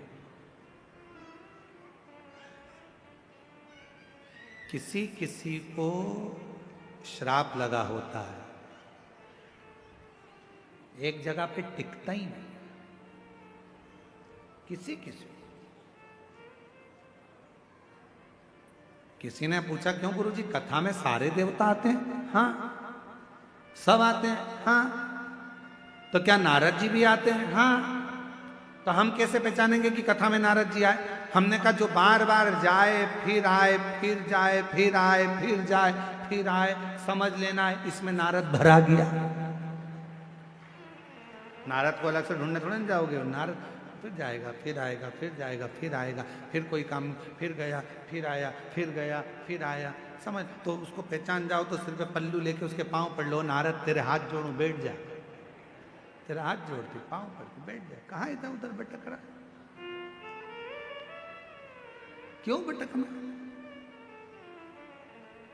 बड़ी मुश्किल से, ना जाने कच्चे गांव वालों ने कौन कौन से पुण्य करे होंगे, कांकेर क्षेत्र वालों ने ना जाने कितने लोटा जल चढ़ाए होंगे, तब जाकर तो ये छोटे से गांव में शिव महापुराण की कथा पहुंची है, पहुंची है।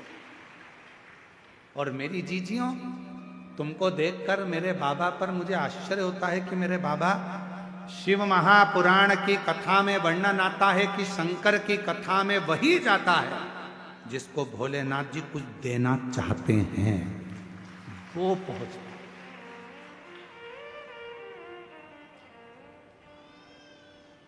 शिव को आपको कुछ देना होगा, इसलिए बाबा आपको बुला लिया। शिव महापुराण में अगर तुम्हारी ड्यूटी भी लगी है, जितने ड्यूटी में लगे हैं वो भी सोच लेना, शंकर जी जरूर आपको कोई गिफ्ट देना चाहते होंगे, नहीं तो ड्यूटी दूसरे की लगा देते, तुम्हारा नंबर ही नहीं आता। वो तो शिव की करुणा है। महाराज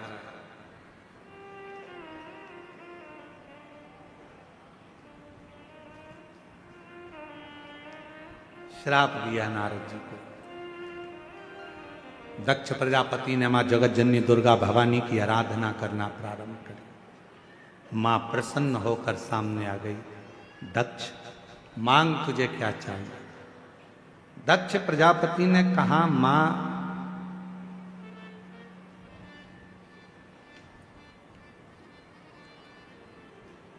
यदि देना चाहती हो तो आपके जैसी एक बेटी का और मेरे घर में जन्म हो जाए। आपके जैसी एक पुत्री मेरे घर में जन्म हो। मां दुर्गा भवानी ने कहा, दक्ष प्रजापति, कहाँ तेरे लिए लड़की ढूंढने जाऊंगी तेरे घर में जन्म लेने के लिए, मैं स्वयं तेरे घर में तेरी धर्म पत्नी प्रसूति के गर्भ से मैं स्वयं तेरे घर में बेटी बनकर सती बनकर जन्मी। मेरा नाम सती होगा। सती? हाँ। पर सुन दक्ष प्रजापति, तेरे घर में मैं बेटी बनकर जन्म तो ले लूंगी, पर तू मुझे समझ नहीं पाए। बहुत कठिन होता है समझना, बहुत कठिन। बेटा बाप को नहीं समझ पाता है, बाप बेटे को नहीं समझ पाता है, पत्नी पति को नहीं समझ पाती है, पति पत्नी को नहीं समझ पाता है, बच्चे माँ बाप को नहीं समझ पाते हैं, माँ बाप बच्चों को नहीं समझ पाते हैं, बहन भाई को नहीं समझ पाता, भाई बहन को नहीं समझ पाता, पड़ोसी पड़ोसी को नहीं समझ पाता। समझ में व्यक्ति को कब आता है? जब वो चला जाता है तब याद आती है वो था तो ऐसा काम हो जाता था। जीते जी समझो, जीते जी।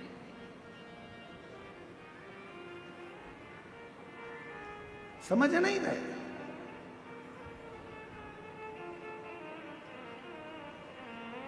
एक पिताजी अपने बेटे को रोज चिल्लाते थे, बनो तो श्रवण बनो, कहां इधर उधर भटकते रहते हो, बनो तो राम बनो, कहां यहां भटकते रहते हो। बेटे को एक दिन गुस्सा आ गया और उसने अपने पिताजी से कहा, क्या पिताजी रोज रोज एक ही बात कहते हो, श्रवण बनो राम बनो, राम बनो श्रवण बनो, राम बनो श्रवण बनो, आज तक तुमने एक बार भी नहीं कहा कि बनो तो कृष्ण बनो। पिताजी ने कहा, बेटा मैं तुझे कृष्ण बनने को भी कह सकता हूं, पर मैं जानता हूं तू भगवान कृष्ण को समझ नहीं सका है। अभी तो भगवान कृष्ण की बाहर लीलाओं को समझता है कि भगवान कृष्ण ने चीर चुराया, भगवान कृष्ण ने माखन चुराया, बस तू उनकी बाहर की लीला जानता है, पर भीतर की लीला को तू जान नहीं सका। इसलिए मैं तुझे कृष्ण बनने को नहीं कहता। बेटे को फिर गुस्सा आ गया। बेटे ने कहा, ठीक है आप मुझे राम बनने को कहते हैं, मैं राम बनने को तैयार हूं, लाओ। दशरथ जी ने अपना सिंहासन राम जी को दिया था, तुम अपने तिजोरी की चाबी मुझे दो, अब भी दो। पिताजी ने जूता उठाया और जो धोना चालू करा, ले तुझे मैं सिंहासन देता हूं, चाबी देता हूं। आज का व्यक्ति परमात्मा को जान नहीं पा रहा। बाहर से हमने देखा पर भीतर से ना जाना, भीतर से ना जाना। लोग रामायण में पढ़ते हैं कि मंथरा ने कैकेयी को भड़काया था। बोलो सही है कि गलत है? लोग रामायण में पढ़ते हैं कि एक मंथरा थी, उसने कैकेयी को भड़काया था, पर पूरी रामचरितमानस को उठाकर देखिए, मंथरा एक ऐसी थी, पूरी अयोध्या में घूमती थी, घर घर जाती थी, पूरे घरों में भ्रमण करती थी, पूरे नगर में घूमती थी, हर घर में जाती थी, अवध के राज्य में भ्रमण करती थी और कैकेयी को ढूंढने का प्रयास करती थी। रामचरितमानस में सबके जाने की कथा लिखी है। दशरथ जी गए, राम जी गए, लक्ष्मण जी गए, जानकी जी गई, हनुमान जी का भी लिखा है, सबका लिखा है रामचरितमानस में। पर केवल एक ऐसी है मंथरा जिसके मरने की आज तक कहीं कोई कथा ही नहीं मिली। तो पूछा कि मंथरा कहां गई? तो भगवान राम जी से पूछा कि मंथरा कहां है प्रभु, बताओ। तब भगवान राम ने कहा, मैंने मंथरा से पूछा था, मंथरा काकी मैं तुझे क्या वर दूं, बोल। मंथरा कहती है, मुझे मार मत देना, मुझे जीवित रखना, कलिकाल में, द्वापर में, सारे हर युग में मैं जीवित रहूं, गांव गांव में घूमती रहूं और कोई घर में एक मिल जाए जिसके कान भरूं और पूरे घर को तोड़ दूं। ऐसी मंथरा आज भी घूम रही है। ऐसी मंथरा आज भी घूम रही है, घर घर में आती है, केकई को ढूंढने का प्रयास करती है कि कोई राजा राम जी की नगरी में जैसे केकई मिली थी ऐसी कोई मिल जाए। तुम्हारे घर में भी रोज कोई ना कोई आता है, मिलने वाले फोन लगाते हैं, जुलने वाले मिलेंगे, ये मिलेंगे वो मिलेंगे, वो ढूंढने का प्रयास करते हैं कि इसकी कोई कमजोर कड़ी मिल जाए जिसकी मैं बुराई करना प्रारंभ करूं, घर को फोड़ना प्रारंभ करूं। होते कई लोग, ऐसा नहीं कि संसार में नहीं है, ऐसी कई मंथरा संसार में फिर रही हैं, गांव गांव, नगर नगर, शहर शहर में। मंथरा का मतलब यह नहीं है कि कोई स्त्री होगी, मंथरा का मतलब वो है चाहे पुरुष हो, चाहे स्त्री हो, चाहे कोई भी हो, उसके अंदर यदि बुराई का भाव है, तुम्हारे घर में आकर तुम्हारा ही खाकर तुम्हारे ही घर को तोड़ रहा है, समझ लेना कोई मंथरा आज भी तुम्हारे आसपास में घूम रही है। निवेदन है, मंथरा भले हो जाए पर तुम केकई मत बन जाना, उसके कहने में आकर अपना घर मत तोड़ देना, अपने घर को जोड़ कर चलना, जोड़ कर चलना। और केवल मंथरा परिवार तोड़ने का काम नहीं करती, आजकल नई डिजाइन की मंथरा हो गई है जो हमारे सनातन धर्म में भी घुसकर सनातन धर्म को तोड़कर दूसरे धर्म में ले जाकर छोड़ रही है। ऐसी मंथरा भी तुम्हारे गांव में हो जो सनातन धर्म की बुराई करेंगे। भगवान को मत पूछो, मूर्ति पूजन मत करो, भगवान को जल मत चढ़ाओ, चलो हम तुम्हें लेकर चलते हैं, संडे को हमारे यहाँ आओ, मंडे को यहाँ जाओ, ये करो वो करो। ऐसी कई मंथरा डिजाइन में घूम रही है। मेरा निवेदन है कच्चे गांव वालों, तुमने भी कच्ची गोटियां नहीं खेली है, इसलिए इन मंथराओं से बचने का प्रयास करना। अपन भी कच्चे गांव के रहने वाले हैं, कच्ची गोटियां नहीं खेले हैं, इसलिए इन मंथराओं के चक्कर में आकर अपना सनातन धर्म मत छोड़ देना, उस धर्म को मजबूत कर कर एक लोटा जल चढ़ा, एक लोटा जल चढ़ाते रहना। हल्के फुल्के नहीं हो तुम, बहुत भारी हो। मैंने देख लिया, हमने 3 दिन में देख लिया, कच्चे गांव बहुत भारी गांव, साधारण नहीं है। ये ब्लास्टिंग में नंबर 1 है, तुरंत फोड़ देते हैं। दुनिया में तो बम कहीं कहीं फूटते हैं, यहां तो रोज फूटते, धड़ फट से। कच्चे गांव साधारण है, कहने में मत आना। मंथरा फिर रही है, जगह जगह जा रही है, तोड़ने का काम कर रही है। कई कई लोग ऐसे हैं, अपने ही सनातन धर्म में रहकर, अपना ही भोजन कर कर, अपने साथ ही रहकर, अपने ही सनातन धर्म को तोड़ने का प्रयास करते हैं। बड़े बड़े सिंहासन पर बैठेंगे, बहुत बहुत बड़ा पद और औहदा प्राप्त करने के बाद भी अपने सनातन धर्म को बदनाम करने का प्रयास करेंगे। समझ जाना, समझना, समझो, समझ की जरूरत। गधा किस किसने देखा है? हाथ उठाओ जल्दी से। अरे जम के जल्दी से उठा लो, सबने गधा देखा है। चलो ठीक है, गधा की उम्र मालूम पड़े 60 साल हो जाए तो गधे का नाम चेंज हो जाएगा क्या? जम के तो बोलो, क्या रहेगा? गधा। गधा कितना भी बड़ा हो जाए पर वो गधा की गधा ही रहता है। उसी तरह निंदा करने वाला, चुगली करने वाला, बुराई करने वाला चाहे कितने भी ऊंचे सिंहासन पर बैठ जाए, वो चुगल चोटा ही रहता है, चुगल चोटा ही रहेगा। गधा गधा ही रहेगा, वो चेंज नहीं हो सकता। हाँ, अपने इधर हो सकता है, तुम्हारे इधर अगर गधे चेंज हो जाते हो तो हमको तो नहीं मालूम। हमारे उधर तो गधा 40 साल का है तो भी गधा है, 60 साल का तो वो गधा तो गधा ही रहेगा, उसको तुम चेंज नहीं कर सकते। वो कितना भी, तो कई लोग ऐसे हैं बहुत ऊंचे सिंहासन पर बैठ गए, बहुत अच्छा पद मिल गया, खूब जोरदार, बहुत बड़े बड़े बनकर बैठ गए, और तो भी दिन रात निंदा, दिन रात चुगली, इस महाराज की बुराई करो, उस महाराज की बुराई करो, इसकी बुराई करो, उसकी बुराई करो, 24 घंटे बुराई में लगे हैं। समझ लेना गधा गधा ही रहेगा, उसको नहीं सुधार सकते, उसको नहीं सही कर सकते। वो कितना ही बुढ़ा हो गया, कितना ही बुढ़ा हो जाए, गधा गधा ही है, उसको चेंज नहीं कर सकते। इसलिए जो जैसी भावना लाया वो वैसा ही फल पाया, नहीं खाली उसे लौटाया, वो मन ही मन हर्षाया। और कर दिया माला, माल काशी वाले ने लौटा दिया भंडार, काशी वाले ने।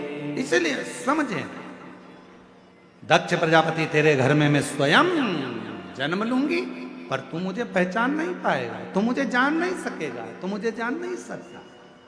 जो समझ गया कि शिव महापुराण के पंडाल में बैठने का फल क्या है, जो समझ गया शिव महापुराण के कथा के पंडाल की मिट्टी का फल क्या है, वो एक पत्र है, अच्छा है, देखिए। मेरा नाम सरोज साहू है, मैं सलिया पारा मैं सलिया पारा भानु प्रतापपुर से आई हूँ। कहीं बैठी हूँ तो हाथ हिला सकती हैं। मेरा नाम सरोज साहू है, मैं सलिया पारा भानु प्रतापपुर से आई हूँ। आ जाइए, एक बेलपत्र ले जाइएगा, आ जाओ। गुरुजी, मेरे नस की प्रॉब्लम थी, हर समय पर नस में दर्द रहता था, डॉक्टर को दिखाया, सारी जांचें कराई, तो भी मेरी कई सालों से नस की बीमारी ठीक नहीं। इतना बीमार रहती थी कि उठना बैठना चलना फिरना भी परेशान थी। गुरुदेव, तब किसी ने कहा कि शिव मंदिर में कोई भक्त मिला और उसने कहा कि 1 लोटा जल चढ़ाया करो, तब मैं जल चढ़ाना प्रारंभ करी। आपकी कथा को मैं नहीं सुनती थी, मैं आपको पहचानती नहीं थी। शिवजी पर जल चढ़ाना प्रारंभ करा, आपकी कथा सुनना आस्था चैनल पर चालू करी, जल पीना प्रारंभ करा। फिर सियोर वाला महाराज कहता है कि किसी कथा के पंडाल में बैठो और वहां की मिट्टी को अपने शरीर पर जरूर लगाओ, फल मिलेगा। मैं भी 2024 में कुरुद में जो शिवपुराण की कथा हुई वहां चली गई। वहां जाकर वहां की मिट्टी को मैंने कथा के पंडाल में अपने शरीर पर लगाया, उसी को उठाकर लेकर आ गई। वो मिट्टी मैं थोड़े से अपने शरीर पर लगा लेती और स्नान कर लेती। आज मैं बाबा को धन्यवाद देने के लिए आई हूँ। मेरी सारी रिपोर्टें नॉर्मल हो गई और मेरी नस की बीमारी समाप्त हो गई। आज मैं उठ सकती हूँ, चल सकती हूँ, बैठ सकती हूँ और बाबा की कृपा से पूरा काम कर लेती हूँ। मैं बाबा को यहाँ प्रणाम करने के लिए आई हूँ। ये जो जान गया, जो पहचान गया कि शिव महापुराण का पंडाल क्या है, जो जान गया शिव महापुराण के पंडाल की मिट्टी क्या है, जो जान गया शंकर की कथा का 1 लोटा जल क्या है, उसने अपनी जिंदगी में सब कुछ पा लिया, सब कुछ प्राप्त करा। जो जैसी भावना लाया,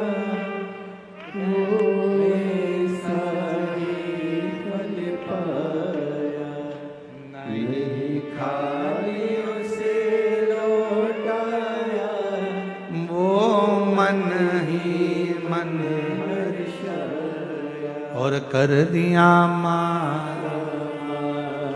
काशी वाले एक छोटी सी बच्ची ने भी एक पत्र लिखा है, अच्छा पत्र।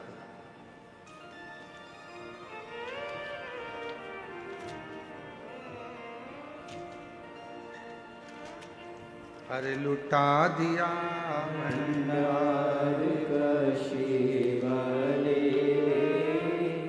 करिया माला माल काशी वाले।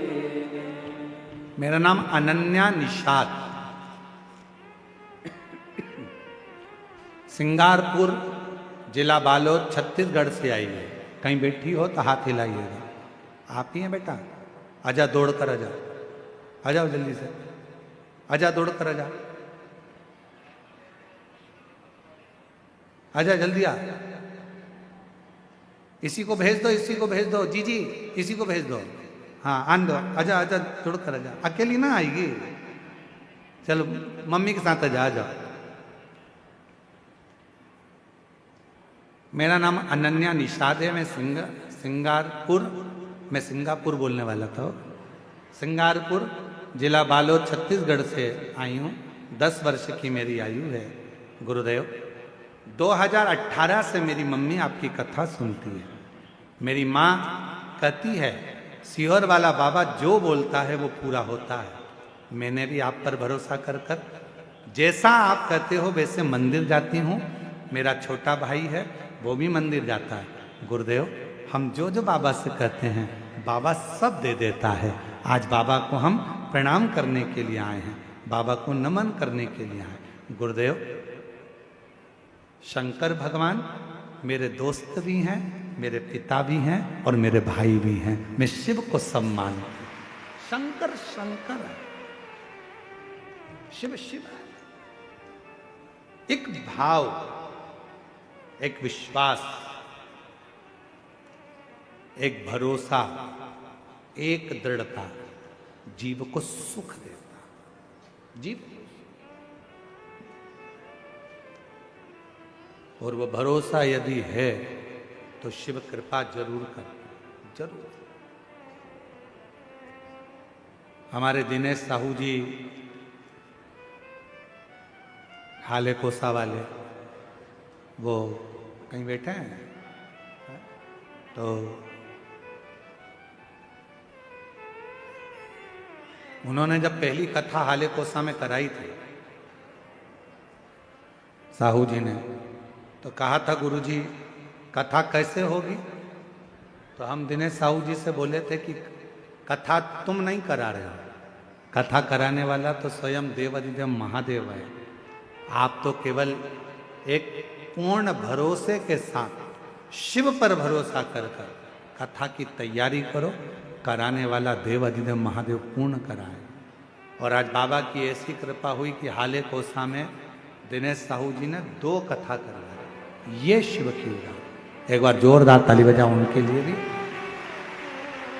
शिव तत्व की प्राप्ति कथा कर रही है, माता सती कर रही है, तुम मुझे पहचान नहीं सकते, तुम मुझे जान नहीं पाते।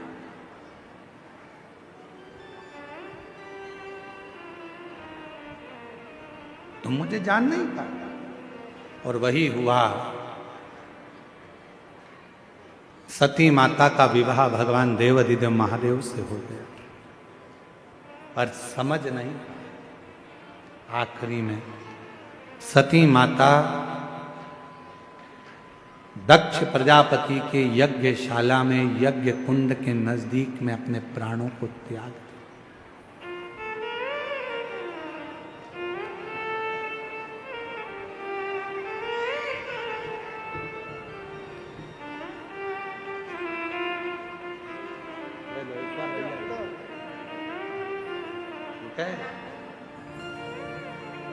सती माता ने अपने प्राणों का त्याग कर दिया।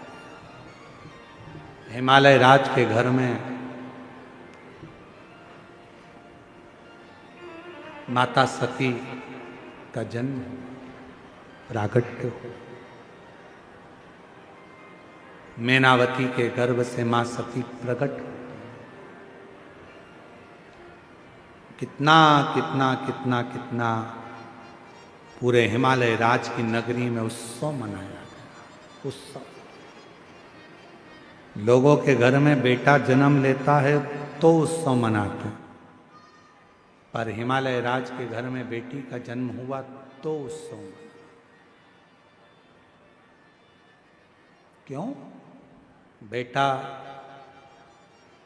एक कुल को तारता है और बेटी 2 कुल को तारती। बेटी अगर जन्म ले तो खूब प्रसन्न होना कि बाबा ने कृपा कर कर हमारे घर में बेटी का जन्म हुआ। बेटी का जन्म।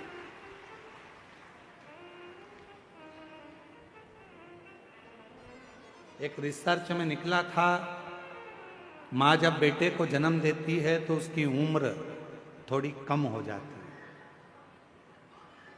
एक रिसर्च में निकला, माँ जब बेटे को जन्म देती है तो एक माँ अपने बच्चे को, बेटे को जन्म देती है तो उसकी उम्र कम होती है, और माँ जब एक बेटी को जन्म देती है तो उसकी उम्र बढ़ती चली जाती है।